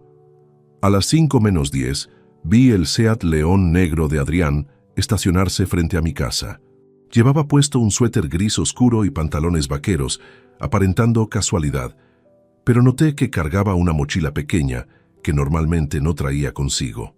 «Hola, papá», me saludó con un abrazo que ahora me resultaba repugnante, sabiendo que provenía de las mismas manos que habían asesinado a su madre. «Adelante, hijo, siéntate en el sofá. ¿Quieres café?» «Sí, por favor». «¿Cómo te has sentido estos días?» Mientras preparaba el café en la cocina, consciente de que cada movimiento estaba siendo grabado, noté que Adrián exploraba discretamente la sala con la mirada, como si evaluara algo específico. «He estado reflexionando mucho sobre el futuro. Comencé cuando regresé con las tazas. Ya no soy joven, y la muerte de tu madre me ha hecho pensar en mi propia mortalidad». Sus ojos se iluminaron con interés, apenas disimulado. «Es natural, papá. Perder a mamá ha sido duro para ambos. Adrián, necesito preguntarte algo directamente. Si algo me pasara mañana, ¿estarías preparado para manejar todos los asuntos familiares? La casa, las inversiones, los seguros». Se inclinó hacia adelante, su lenguaje corporal revelando total atención. «Por supuesto, papá. Puedes confiar completamente en mí. Es que hay tantos detalles complicados. Cuentas bancarias en diferentes instituciones, inversiones en fondos mutuos, la póliza de seguro de vida por 200.000 euros. Mentí deliberadamente sobre la cantidad del seguro para provocar su reacción». Sus ojos se agrandaron ligeramente. «No sabía que tenías un seguro tan considerable. Tu madre insistió en mantenerlo actualizado. Decía que era nuestra responsabilidad asegurar tu futuro económico». Adrián se quedó en silencio por unos momentos, aparentemente calculando cifras mentalmente. «Papá, ¿has actualizado tu testamento desde la muerte de mamá?» La pregunta directa confirmaba sus intenciones. «No he tenido tiempo todavía. ¿Por qué lo preguntas?» «Bueno, es importante mantener estos documentos actualizados. Nunca se sabe cuándo pueden ser necesarios». Durante los siguientes 40 minutos, Adrián hizo múltiples preguntas sobre mis finanzas, mi estado de salud, mis planes futuros. Cada pregunta estaba diseñada para evaluar cuánto tiempo más tendría que esperar antes de poder ejecutar su plan homicida. Entonces, con una frialdad que me heló los huesos, me hizo la pregunta que necesitábamos grabar. «Papá, después de ver sufrir tanto a mamá, ¿no crees que a veces es más misericordioso ayudar a alguien a descansar en paz?» La pregunta de Adrián sobre ayudar a descansar en paz quedó suspendida en el aire de la sala como una confesión implícita de sus intenciones asesinas. Sabía que cada palabra estaba siendo grabada con calidad profesional por los equipos del inspector Morales, pero necesitaba mantener la conversación fluida para obtener evidencia aún más incriminatoria. «¿A qué te refieres exactamente con ayudar a descansar?», le pregunté, fingiendo curiosidad paternal mientras mi corazón latía violentamente.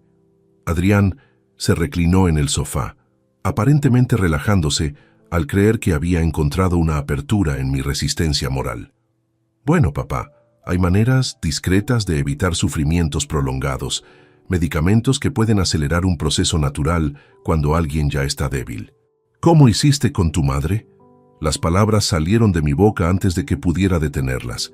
Adrián se tensó inmediatamente. Sus ojos se aguzaron con desconfianza súbita. ¿Qué quieres decir? Nada específico. Traté de recuperarme rápidamente. Solo que Isabel parecía muy cansada en sus últimas semanas, como si ya no tuviera fuerzas para seguir luchando.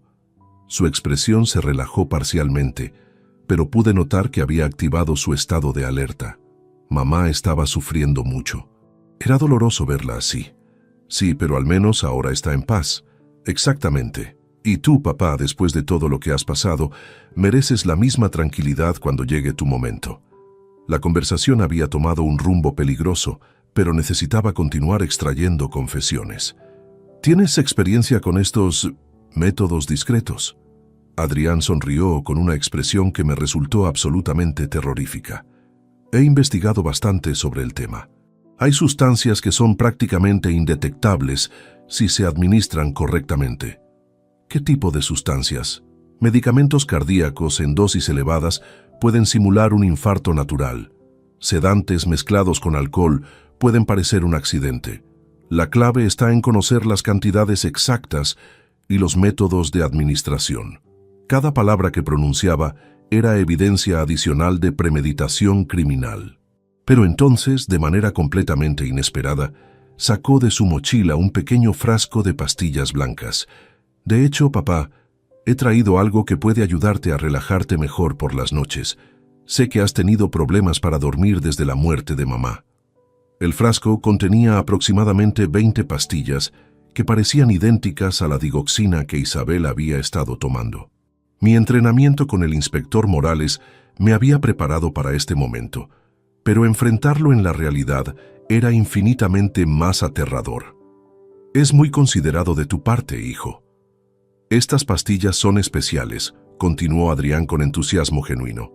1 o 2 te ayudarán a dormir profundamente. 3 o 4 te garantizarán el descanso más peaceful que puedas imaginar.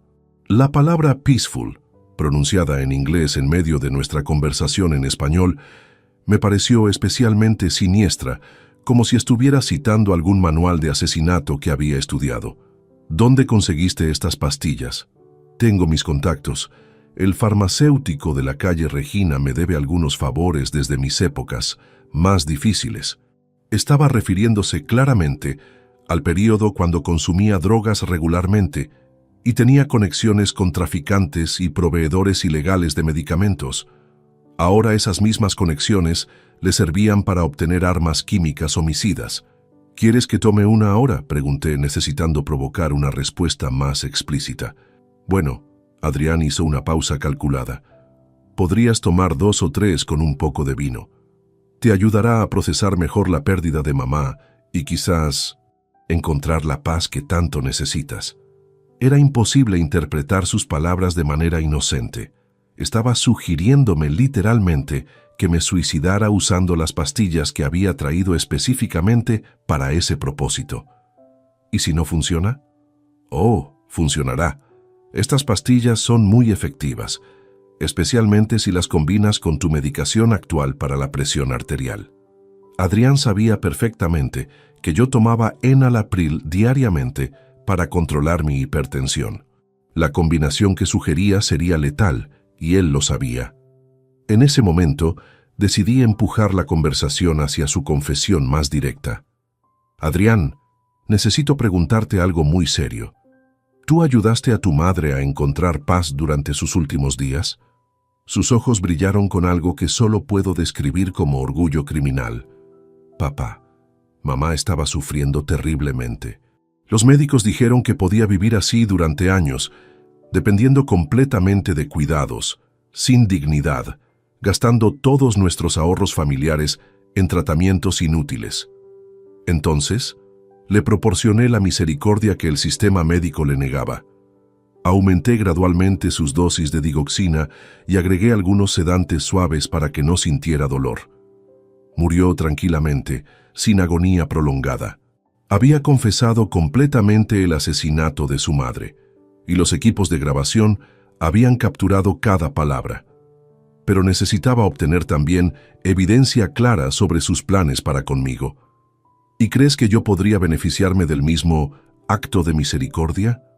Papá, tú tienes 67 años, has vivido una vida completa, has perdido a tu compañera de toda la vida, y físicamente ya no eres el hombre fuerte que solías ser.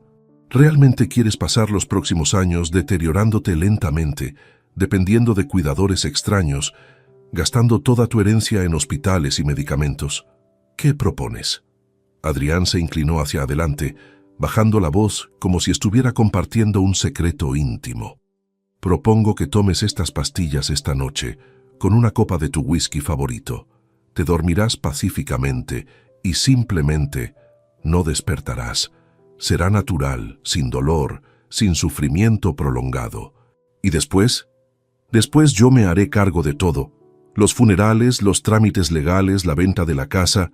Te reunirás con mamá y yo utilizaré la herencia para honrar su memoria de la manera más apropiada. La hipocresía de sus palabras me resultaba nauseabunda, pero había obtenido exactamente lo que la policía necesitaba: confesión completa de asesinato premeditado y solicitud explícita de suicidio asistido. Es una propuesta muy considerada, le dije tratando de ganar tiempo mientras procesaba mentalmente la situación. Piénsalo, papá, no hay prisa, pero recuerda que el sufrimiento prolongado no es digno para un hombre de tu calibre. En ese momento, escuchamos un ruido en la cocina, como si algo hubiera caído. Adrián se tensó inmediatamente. ¿Qué fue eso? Probablemente el gato del vecino. A veces se cuela por la ventana trasera, pero yo sabía que era la señal acordada con el inspector Morales. Los agentes estaban listos para intervenir si era necesario. Adrián, decidí hacer una última pregunta crucial. ¿Qué harías si yo no aceptara tu propuesta voluntariamente? Su expresión cambió sutilmente, mostrando por primera vez una dureza genuina. Bueno, papá, hay otras maneras de asegurar que encuentres la paz que necesitas. Accidentes domésticos, problemas cardíacos súbitos, caídas inexplicables. Los hombres de tu edad son vulnerables a muchas circunstancias imprevistas. ¿Me estás amenazando? No, papá. Te estoy explicando las realidades de la vida. Con o sin tu cooperación, vas a encontrar la paz muy pronto. Preferiría que fuera por tu propia decisión, pero si es necesario. No terminó la frase, pero su significado era cristalino. Si no me suicidaba voluntariamente esa noche usando sus pastillas, él encontraría otra manera de asesinarme en los próximos días. Creo que necesito tiempo para pensar en tu propuesta, le dije finalmente. Por supuesto, pero no demasiado tiempo. Cada día que pases sufriendo es un día perdido. Adrián guardó el frasco de pastillas en la mesa de centro, como si fuera un regalo envenenado esperando a ser abierto. Después se puso de pie, aparentemente satisfecho con los resultados de nuestra conversación. Me voy ahora, papá. Piensa en lo que hemos hablado. Mañana por la mañana pasaré a ver cómo te sientes. Hasta mañana, hijo. Cuando cerró la puerta principal tras él, me quedé inmóvil durante varios minutos, procesando la magnitud de lo que había experimentado. Mi propio hijo no solo había confesado haber asesinado a su madre, sino que me había proporcionado literalmente los medios para suicidarme, y después me había amenazado con matarme si no cooperaba voluntariamente. 5 minutos después de que Adrián se marchara, el inspector Morales entró por la puerta trasera junto con 3 agentes más. «¿Rodrigo se encuentra bien?», fue su primera pregunta. «Físicamente sí, pero emocionalmente. No sé cómo procesar lo que acabo de escuchar. Ha sido extraordinariamente valiente. La grabación que hemos obtenido es evidencia suficiente para garantizar una condena por asesinato en primer grado y conspiración homicida». Morales recogió el frasco de pastillas usando guantes de látex. «Vamos a analizar inmediatamente el contenido de estas pastillas. Apuesto a que contienen dosis letales de los mismos medicamentos que usó para matar a su madre. ¿Cuándo lo van a arrestar?» «Mañana por la mañana, cuando regrese para verificar su decisión. Tendremos equipos posicionados para capturarlo en el momento en que entre a esta casa. Esa noche no pude dormir. Sabía que en menos de 12 horas mi hijo estaría bajo custodia policial, enfrentando cargos que podrían enviarlo a prisión durante décadas. Era el final inevitable de una vida de comportamientos destructivos, pero también representaba el colapso definitivo de cualquier esperanza de redención familiar. Al amanecer del 23 de marzo, me preparé mentalmente para el momento en que la justicia finalmente alcanzaría a Adrián Mendoza Ruiz por los crímenes que había cometido contra su propia familia. La mañana del 23 de marzo de 2024 será recordada para siempre como el día en que la justicia alcanzó finalmente a mi hijo.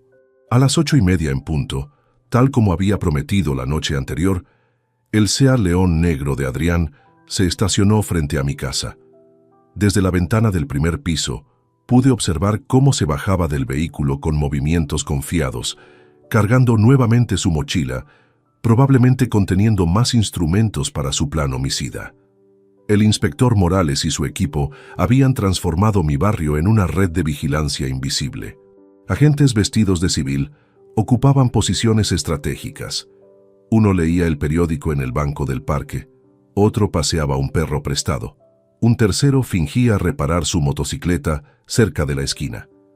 Coches camuflados se ubicaban en puntos que permitían bloquear cualquier ruta de escape. Cuando Adrián tocó el timbre a las 8:45, abrí la puerta con la misma naturalidad de siempre, consciente de que sería nuestra última conversación como padre e hijo libres. «Buenos días, papá», me saludó con esa sonrisa falsa que ahora reconocía como máscara de depredador. «¿Cómo dormiste anoche?» «Muy mal, la verdad. Estuve pensando mucho en nuestra conversación de ayer». Sus ojos se iluminaron con expectativa apenas contenida. «¿Y llegaste a alguna conclusión?» «Sí, pero prefiero que hablemos adentro». Mientras caminábamos hacia la sala, noté que Adrián observaba discretamente si había movido el frasco de pastillas que había dejado sobre la mesa de centro. Permanecía exactamente en la misma posición, y su expresión mostró satisfacción al confirmarlo. «Adrián», comencé una vez que nos sentamos, «después de reflexionar toda la noche, creo que tienes razón sobre muchas cosas». Se inclinó hacia adelante, completamente enfocado. ¿Sobre qué específicamente? Sobre el sufrimiento innecesario, sobre la dignidad al final de la vida, sobre encontrar la paz como lo hizo tu madre. Me alegra escuchar eso, papá. Significa que entiendes que solo quiero lo mejor para ti. En ese momento, según el plan acordado, pregunté, ¿podrías explicarme exactamente cómo ayudaste a tu madre? Quiero asegurarme de que mi proceso sea igual de tranquilo. Adrián prácticamente brilló de orgullo criminal. Por supuesto, durante las últimas 6 semanas de vida de mamá, aumenté gradualmente su dosis de digoxina. Comencé agregando media pastilla disuelta en su sopa de verduras los martes y jueves. Después aumenté a una pastilla completa los días que Rosa salía de compras. ¿No sospechó nada? Rosa notó algunos cambios, pero los atribuyó al deterioro natural de mamá. También agregué lorazepam que había conservado de mis días en rehabilitación, 2 miligramos mezclados en su té de manzanilla de las tardes. Cada palabra era una confesión adicional grabada en alta definición por los equipos policiales ocultos. ¿Cuánto tiempo tardó en encontrar la paz? Aproximadamente 5 semanas. Los últimos días fueron especialmente efectivos cuando combiné ambos medicamentos con pequeñas dosis de morfina líquida que conseguí a través de contactos en el hospital. ¿Morfina? ¿Cómo la obtuviste? Pablo Sánchez Herrera, un enfermero que conocí durante uno de mis tratamientos de desintoxicación, me proporcionó viales de 10 ml a cambio de 200 euros cada uno. Fueron 3 viales en total. El nombre de su cómplice sería información valiosa para la investigación policial. Adrián continuó detallando su metodología homicida con una frialdad que me resultaba aún más aterradora porque provenía de mi propio hijo.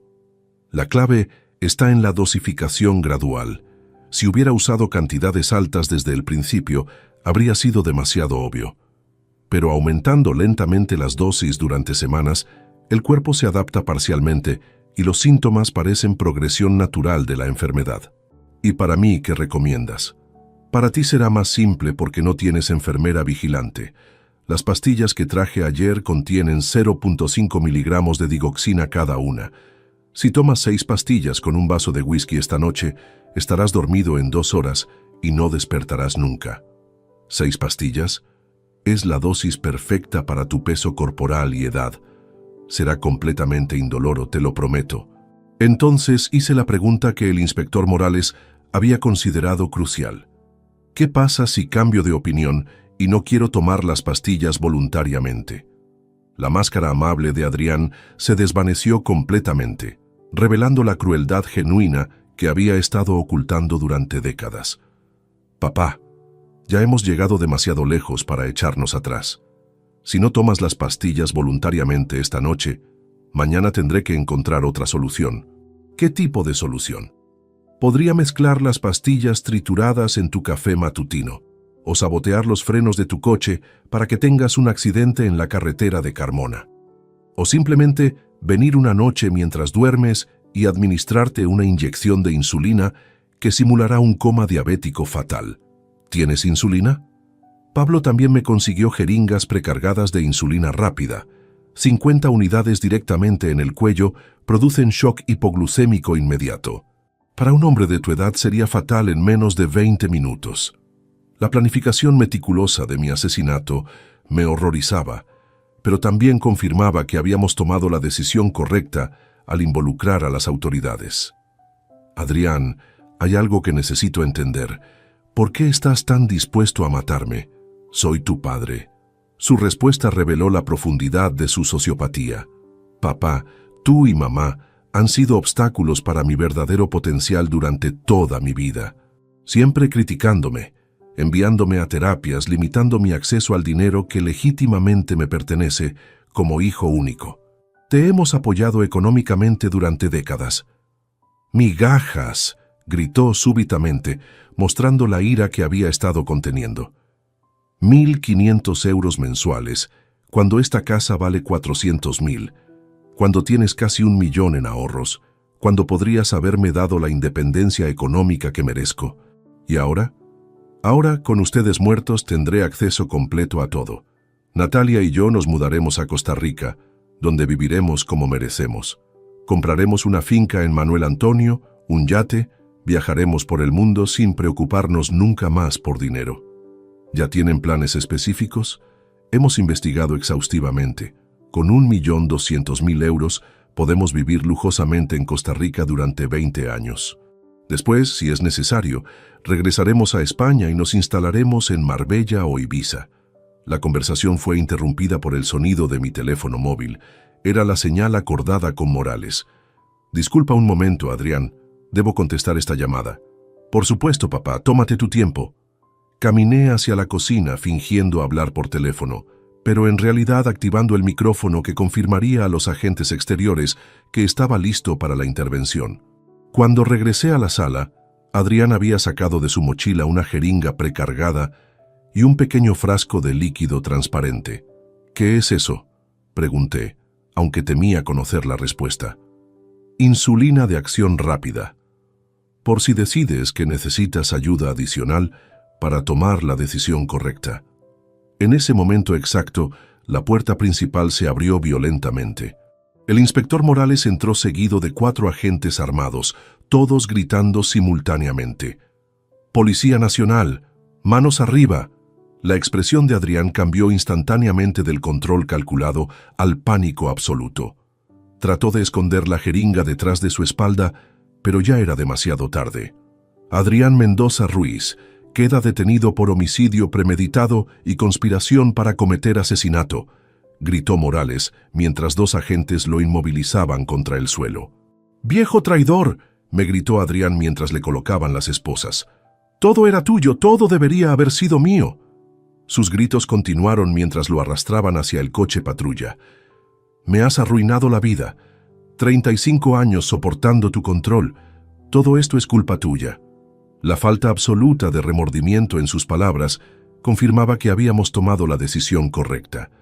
Incluso enfrentando arrestos por asesinato, Adrián me culpaba a mí por sus propias decisiones criminales. El juicio comenzó 6 meses después, en septiembre de 2024. El fiscal Dr. Antonio Herrera Valdés presentó un caso meticuloso que incluía las grabaciones completas, análisis forenses detallados, testimonios médicos sobre envenenamiento y evidencia física de todos los medicamentos que Adrián había usado para asesinar a Isabel. Rosa testificó durante 3 horas, describiendo cada irregularidad que había observado. Su libreta de enfermería proporcionó evidencia cronológica irrefutable del envenenamiento sistemático. Pablo Sánchez Herrera, el enfermero cómplice, fue arrestado 2 días después que Adrián. Durante su interrogatorio, confesó haber proporcionado morfina líquida e insulina a cambio de dinero, pensando que serían usadas para consumo personal recreativo. El momento más difícil del juicio llegó cuando tuve que testificar directamente contra mi hijo. Durante 2 días consecutivos, relaté ante el tribunal la historia completa. Los problemas de comportamiento desde la infancia, los episodios de violencia doméstica, el robo de joyas familiares, las amenazas del funeral y, finalmente, las confesiones grabadas. Adrián me miraba desde la mesa de los acusados con odio puro, sin mostrar jamás arrepentimiento o reconocimiento del daño que había causado. El veredicto llegó después de solo 3 horas de deliberación del jurado. Culpable de homicidio en primer grado. Culpable de conspiración para cometer homicidio. Culpable de posesión ilegal de sustancias controladas. La sentencia fue pronunciada una semana después. 25 años de prisión sin posibilidad de libertad condicional hasta cumplir al menos 15 años. Natalia Vega Santos recibió 8 años como cómplice por conocimiento y apoyo a los planes criminales. Cuando el juez leyó la sentencia, Adrián no mostró emoción alguna. Simplemente me miró una última vez con esa expresión de odio que había reemplazado definitivamente cualquier vestigio del niño que una vez creí amar incondicionalmente. Al salir del tribunal, el inspector Morales me acompañó hasta mi coche. «Rodrigo, sé que esto ha sido extremadamente difícil para usted. Testificar contra su propio hijo requiere un coraje extraordinario. Era lo que Isabel habría querido», le respondí. Ella siempre creyó en la justicia. Mi hijo había elegido el camino del mal, pero yo había elegido el camino de la justicia. Isabel podía descansar en paz, sabiendo que su asesino enfrentaría las consecuencias completas de sus acciones monstruosas. Han transcurrido 2 años desde que el martillo del juez selló definitivamente el destino de Adrián Mendoza Ruiz. 2 años en los cuales he tenido que reconstruir no solamente mi vida cotidiana, sino también mi comprensión fundamental sobre la paternidad, la familia y el perdón. Escribo estas líneas finales desde el estudio de mi nueva casa en el barrio de Triana, un apartamento más pequeño pero lleno de luz que compré después de vender la propiedad de Los Remedios, donde ocurrieron tantos episodios dolorosos. La decisión de mudarme no fue fácil.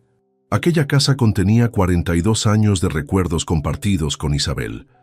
Nuestras primeras discusiones sobre decoración en 1982, las navidades familiares cuando Adrián aún era un niño inocente, las tardes de domingo leyendo periódicos en el jardín trasero que Isabel cuidaba con tanto esmero, pero también albergaba los últimos 6 meses de agonía de mi esposa y la revelación de la monstruosidad de nuestro hijo. El producto de la venta, 385,000 euros según la tasación final de febrero de 2025, se destinó íntegramente a las organizaciones benéficas especificadas en mi testamento revisado. Cáritas Sevilla utilizó su porción para establecer un centro de atención a familias en crisis doméstica. La ironía no se me escapó. El dinero manchado por el crimen de Adrián ahora servía para proteger a otras familias de situaciones de violencia similar. Mi rutina actual habría sido impensable hace 3 años, cuando mi vida giraba completamente alrededor del cuidado de Isabel y la preocupación constante por los problemas de Adrián. Ahora me levanto cada mañana a las 7, desayuno tranquilamente mientras leo las noticias y dedico las primeras horas del día a correspondencia relacionada con la Fundación Isabel Ruiz Mendoza, la organización que establecí para administrar las becas universitarias en memoria de mi esposa. Hasta la fecha, hemos otorgado 23 becas completas a estudiantes de pedagogía provenientes de familias trabajadoras. Cada semestre recibo cartas de estos jóvenes contándome sobre sus progresos académicos, sus sueños de convertirse en maestros, sus planes para transformar la educación andaluza. Leer estas cartas me conecta con el legado verdadero de Isabel, mucho más significativo que cualquier herencia material que Adrián hubiera podido dilapidar. Los martes y jueves por la tarde trabajo como voluntario en el Hogar de Ancianos Sagrado Corazón, en la calle Resolana.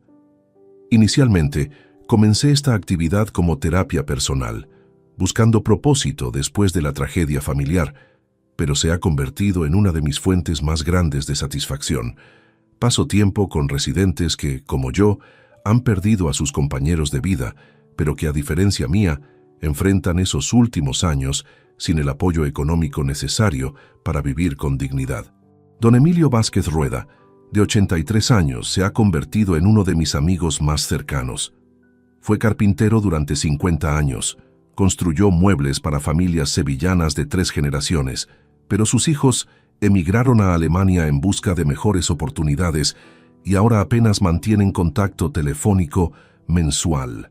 Rodrigo me dice durante nuestras partidas de dominó semanales: lo más triste no es envejecer solo, sino descubrir que los hijos por los que sacrificaste todo te consideran una carga. Sus palabras resuenan profundamente en mi experiencia, aunque por razones opuestas. Adrián nunca me consideró una carga. Me consideró un obstáculo para acceder a recursos que creía merecer por derecho de nacimiento. La diferencia es crucial.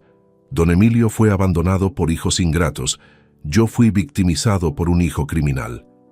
Durante estos 2 años, he recibido exactamente 3 cartas de Adrián desde la prisión de Sevilla I, donde cumple su condena. La primera llegó 6 meses después del juicio, conteniendo una disculpa aparentemente sincera y promesas de rehabilitación genuina.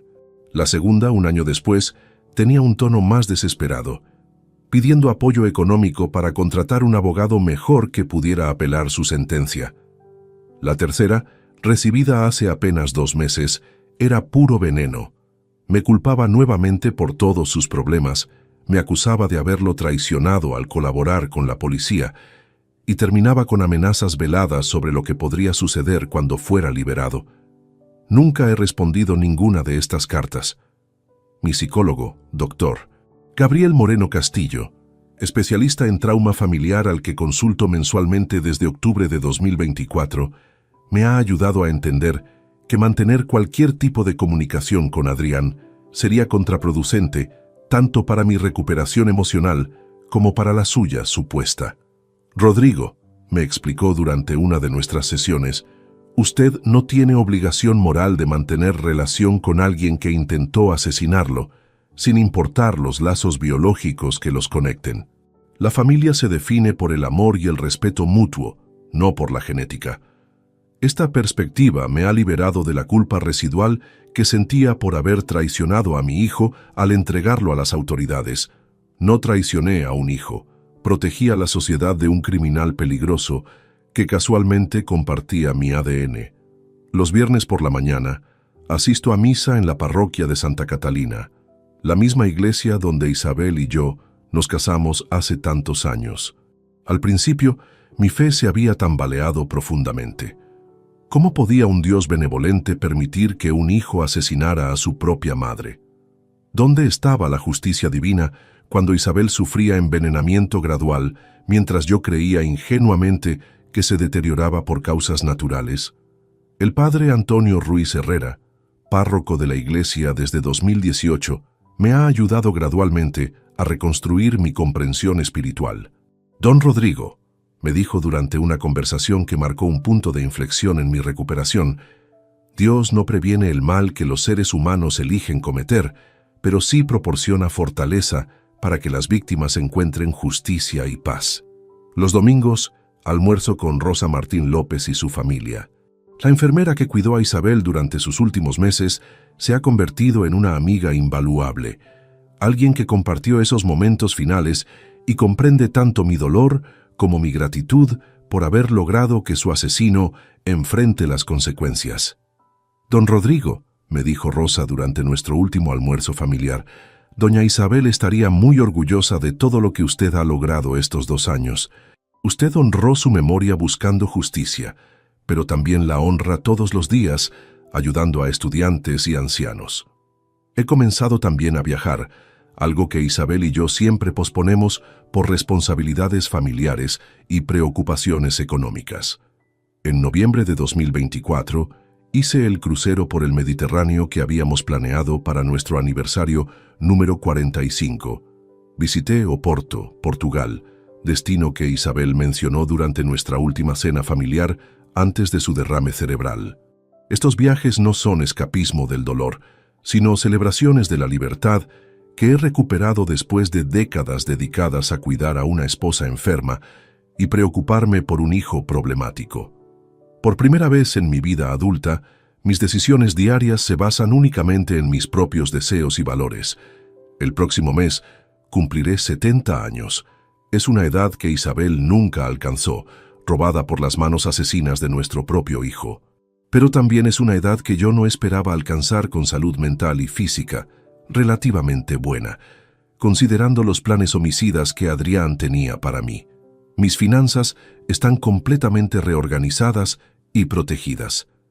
El Nuevo Testamento permanece vigente. Las organizaciones benéficas recibirán la mayor parte de mi patrimonio restante. Adrián conserva su asignación simbólica de 12,00 euros y he agregado provisiones específicas para Rosa y algunos amigos cercanos que se han convertido en mi familia elegida. He perdonado a Adrián en el sentido de que ya no permito que el odio hacia él controle mi estado emocional diario. Pero perdón no significa reconciliación ni restauración de confianza. Él tomó decisiones que destruyeron irrevocablemente nuestra relación familiar y las consecuencias de esas decisiones son permanentes. Esta historia que he narrado no es únicamente mi testimonio personal, sino una advertencia para otras familias que pueden estar enfrentando situaciones similares. Los problemas de comportamiento en la infancia, la violencia doméstica, el abuso de sustancias y especialmente la falta consistente de remordimiento genuino son señales de alarma que no deben ignorarse por lealtad familiar mal entendida. Isabel y yo cometimos el error de confundir amor paternal con tolerancia infinita hacia comportamientos destructivos. Creímos que nuestro deber como padres era apoyar a Adrián sin importar sus acciones. Ahora entiendo que el verdadero amor paternal a veces requiere establecer límites absolutos y permitir que los hijos adultos enfrenten las consecuencias completas de sus decisiones. Mi mensaje final para quienes puedan encontrarse en situaciones familiares tóxicas similares es simple, pero crucial. La sangre compartida no otorga derecho perpetuo al abuso o la manipulación. La familia verdadera se construye sobre respeto mutuo, no sobre tolerancia infinita hacia comportamientos destructivos. Vivo ahora con serenidad que no había experimentado en décadas. Isabel descansa en paz, sabiendo que su asesino enfrenta justicia. Adrián paga las consecuencias de sus elecciones criminales, y yo a los 70 años he descubierto que nunca es demasiado tarde para reconstruir una vida basada en valores auténticos y relaciones genuinas. Esta es mi historia, una historia sobre traición familiar, pero también sobre supervivencia, justicia y la posibilidad de encontrar propósito y paz, incluso después de las tragedias más profundas que la vida puede infligir. La verdad, finalmente, me hizo libre. Si te gustó esta historia, dale like al video, suscríbete al canal y comparte tus impresiones en los comentarios. Para escuchar la próxima historia, haz clic en la caja de la izquierda. Gracias por vernos.